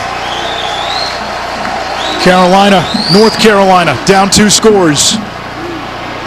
There's Ty Chandler. Got about 4. He has been held in check today. 8 carries, 24 yards. Came into the game as the 3rd leading rusher in the ACC.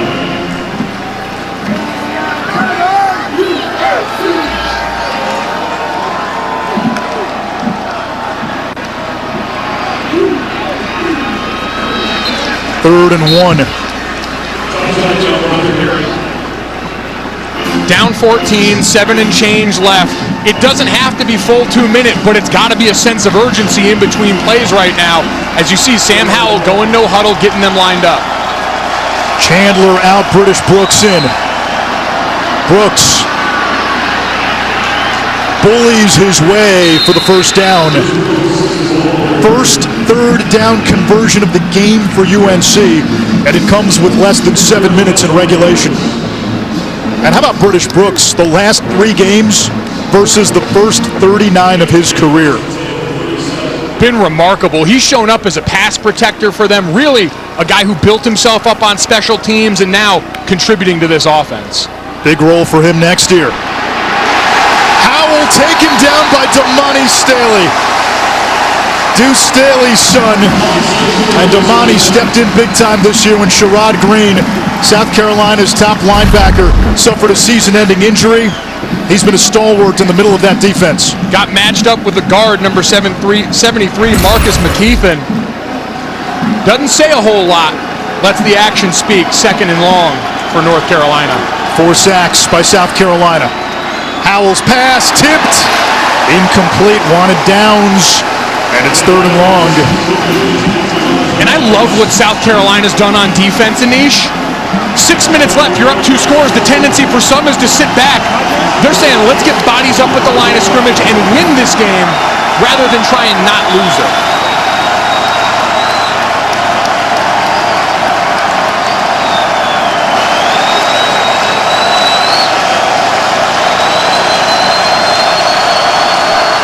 South Carolina showing the pressure.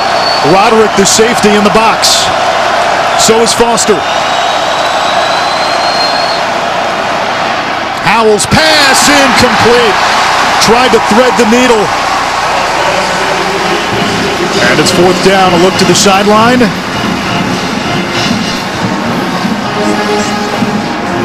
Got to punt here, don't you?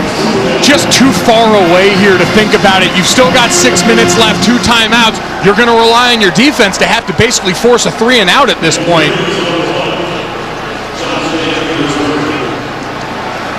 I don't know, with the way South Carolina's been running the football, you may not get the ball back. That'd be my worry here.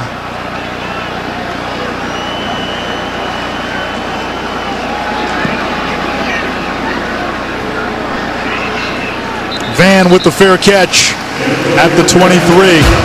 5:52 to go in regulation.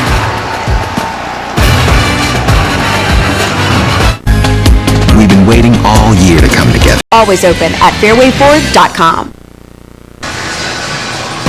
How about this bowl lineup for New Year's Day? Number 9 Oklahoma State taking on Golick Jr.'s alma mater Notre Dame. Utah and Ohio State in the granddaddy of them all, the Rose Bowl, presented by Capital One Venture X. And then we capped the day with Baylor and Ole Miss, a chance to see Matt Corral. We saw him early in the season, the Rebels quarterback, the best in the country by our estimation. Kevin Harris, he is dragging Tar Heels across the 45. A tour de force to close the season for the junior out of Georgia. Counter action, hitting it up inside. And Kevin Harris has been dynamic for them. We wondered about his health. Don't wonder anymore. 166 on the ground on 25 carries. 520 yards of total offense for South Carolina. 278 on the ground. 6 shy of their season high in rushing, which was 284 in the Florida win.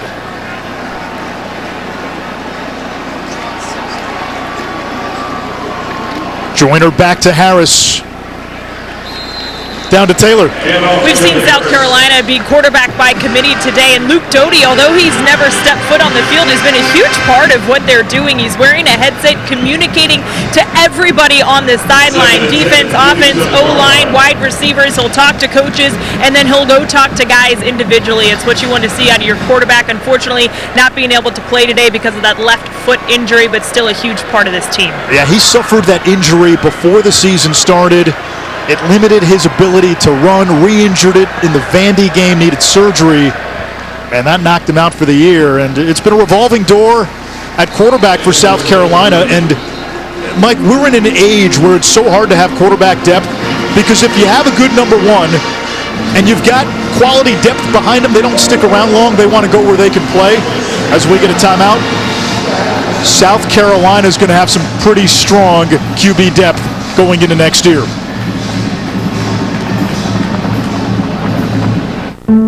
Subaru and our retailers believe in giving back. Exclusively on Prime Video.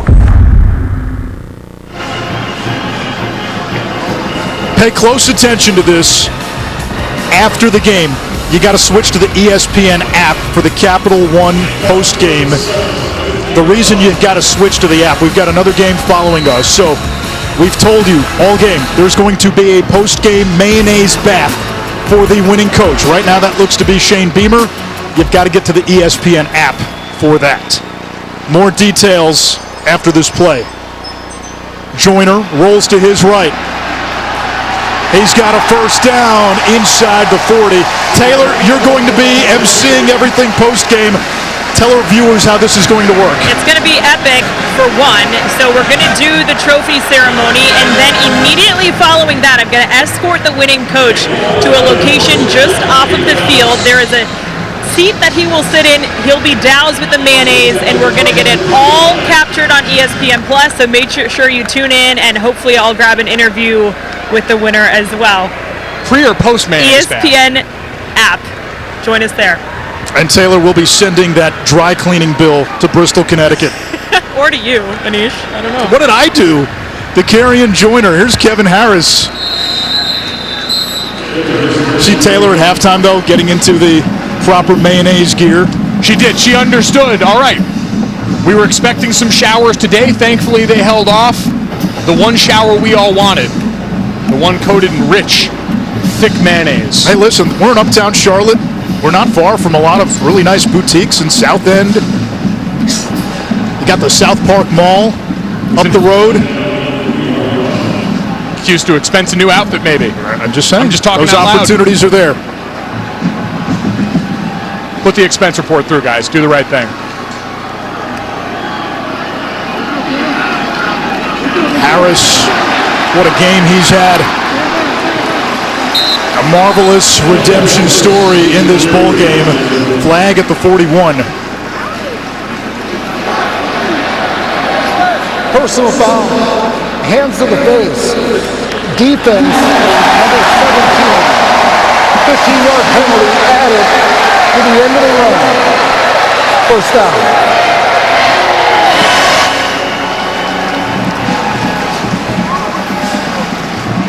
What do you think is going through Shane Beamer's mind right now? Oh my God, I'm going to be covered in mayonnaise. It's starting to sink in. You can see that moment. Again, $10,000 going to the charity of their choice for the winning coach. And now's the point in the game. You get a lot of time to process those complex thoughts.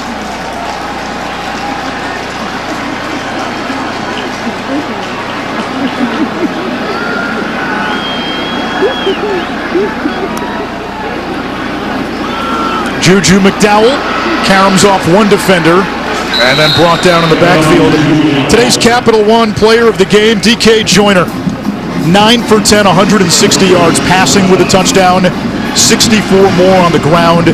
It took a creative play plan out of the gates for South Carolina. They didn't have, really, their quarterback down the stretch, Jason Brown, who had hit the portal. Zaquandre White, their top rusher this year, had opted out of the game. And DK Joyner ran some wildcat early. They threw the ball with him, hit some deep plays to Jaheim Bell. He's been a difference maker. So is Kevin Harris. Set the tone right from the start. Both of them led a South Carolina offense that we've seen go hot and cold all year, scorching today. And Joyner looking to the sideline. Play clock at 0. South Carolina calls a timeout. South Carolina calls their second timeout of the half. 30 seconds remaining.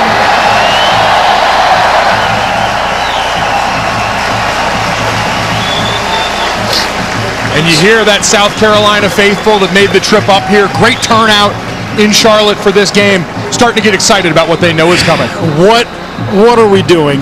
What are we doing? Come on, donuts? I'm my father's son, baby. Love you, Dad. There's only one way we could finish this. I don't know. I don't know. This is asking for a lot. I know. Oh, boy. That's what I get working with you all season. My culinary palate certainly has... I'm finishing the donut. Devolved. All the above. All the above. Oreo cookie. Aftertaste was okay. Taylor, how we feeling? PB&J, yes. Donut, I'm a no. Taylor? I'm a yes. I mean, I wouldn't choose it, but it's not terrible. That's what I'm saying. They've all been a pleasant surprise today. And there was no reversal of fortune, which means we all get to walk out of here with our heads held high. Oh, good. We're off camera. Third down. Let the record show. I finished the donut. Yeah, you did. Mama didn't raise a quitter. Love you, Mom. Now, for those of us who have traveled with Mike Golick Jr. all season long, I mean, you've had some interesting ones. We were down in Mississippi, and your food of choice there was chicken on a stick, but specifically chicken on a stick from a gas station. We've had gas station fried chicken. We've had barbecue down in Tennessee. We've been in New Orleans, had a cinnamon roll the size of my head. I'm a bloodhound sniffing out carbs. Kevin Harris. And it's fourth down. A timeout, 54 seconds to go. 182 rushing yards for Harris. A couple of coaches who've got an awful lot of respect for each other and their families. Shane Beamer's dad, Frank, longtime Virginia Tech coach. Frank coached against Mack Brown back in 1987. Mack was at Tulane, Frank Beamer at Virginia Tech. The families got to know each other. When Frank and Mack got to go on Nike trips, the wives got to know each other. Mack got to see Shane grow up, and when Shane Beamer was hired at South Carolina, one of the first calls to his parents came from Mack Brown. Mack Brown said, "I'd watch Shane grow up on the Beamer family Christmas card that we got each and every year." But you can see both of these coaches so proud of this family association, the affiliation, and such deep respect. Third field goal attempt for Parker White, and if he makes this, he'll tie Colin Mackey's school record for made field goals. White's kick is good. A couple of records set by Parker White today. Set the school record for career points, breaking Elliott Fry's record. He set the school record for field goals attempted and tied now the school record for field goals made. There's all these conversations, Anish, about bowl games and meaning.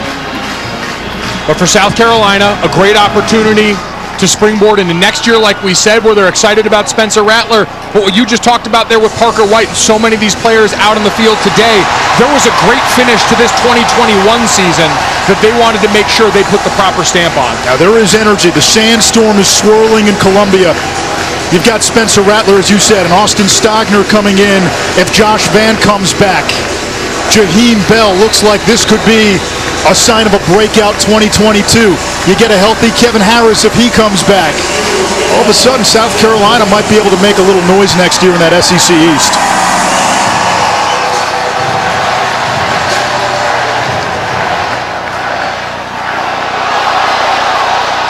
A touchback for North Carolina. Let's see if Sam Howell comes out for one last drive. He has not announced whether he will turn pro.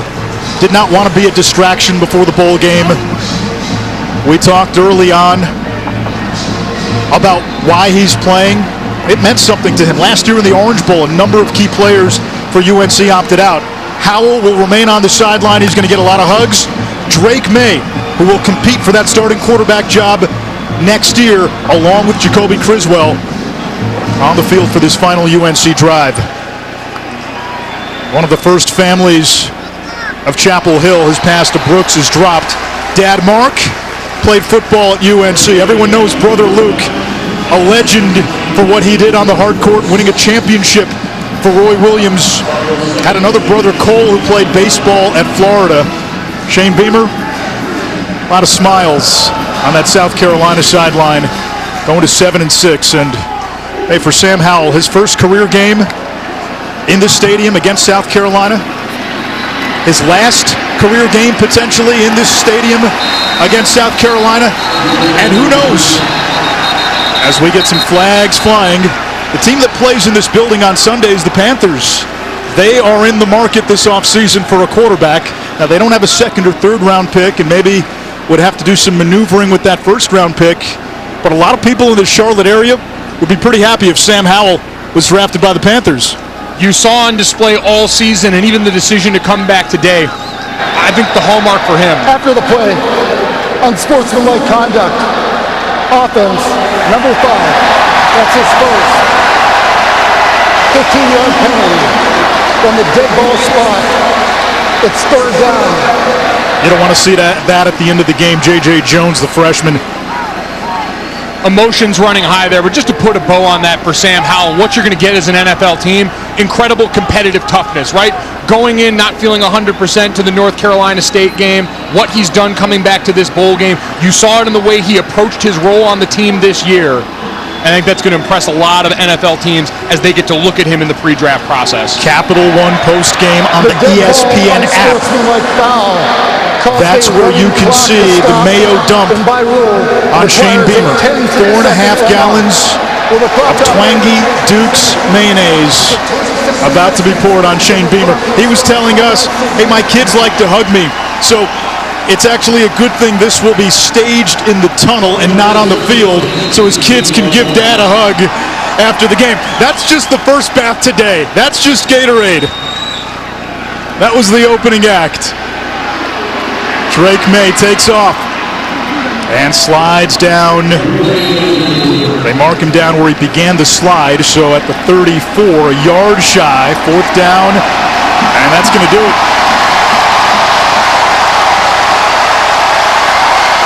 South Carolina puts a capper on its season with a win in the Duke's Mayo Bowl. They're 7-6.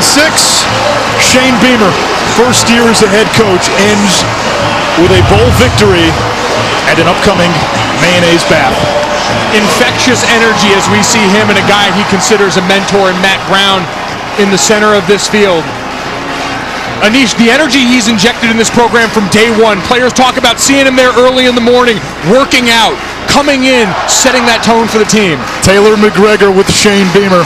Thanks, Anish. Coach, you just got to hug your family. What's going through your mind? Just, this is so awesome. I'm so happy for our fans. What a day to beat a great team like North Carolina.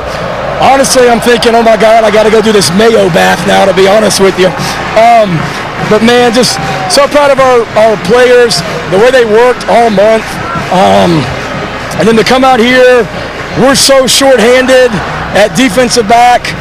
We're missing so many DBs today, missing people on offense, but just like our guys have done all year, they didn't flinch, just came out here and battled, and so happy for them. They deserve this. To have not been in a bowl game since 2018 and to come out here and play like we did today against a great team, it's pretty awesome. You took a 2-win team to 7 wins and a bowl victory. How? Great kids,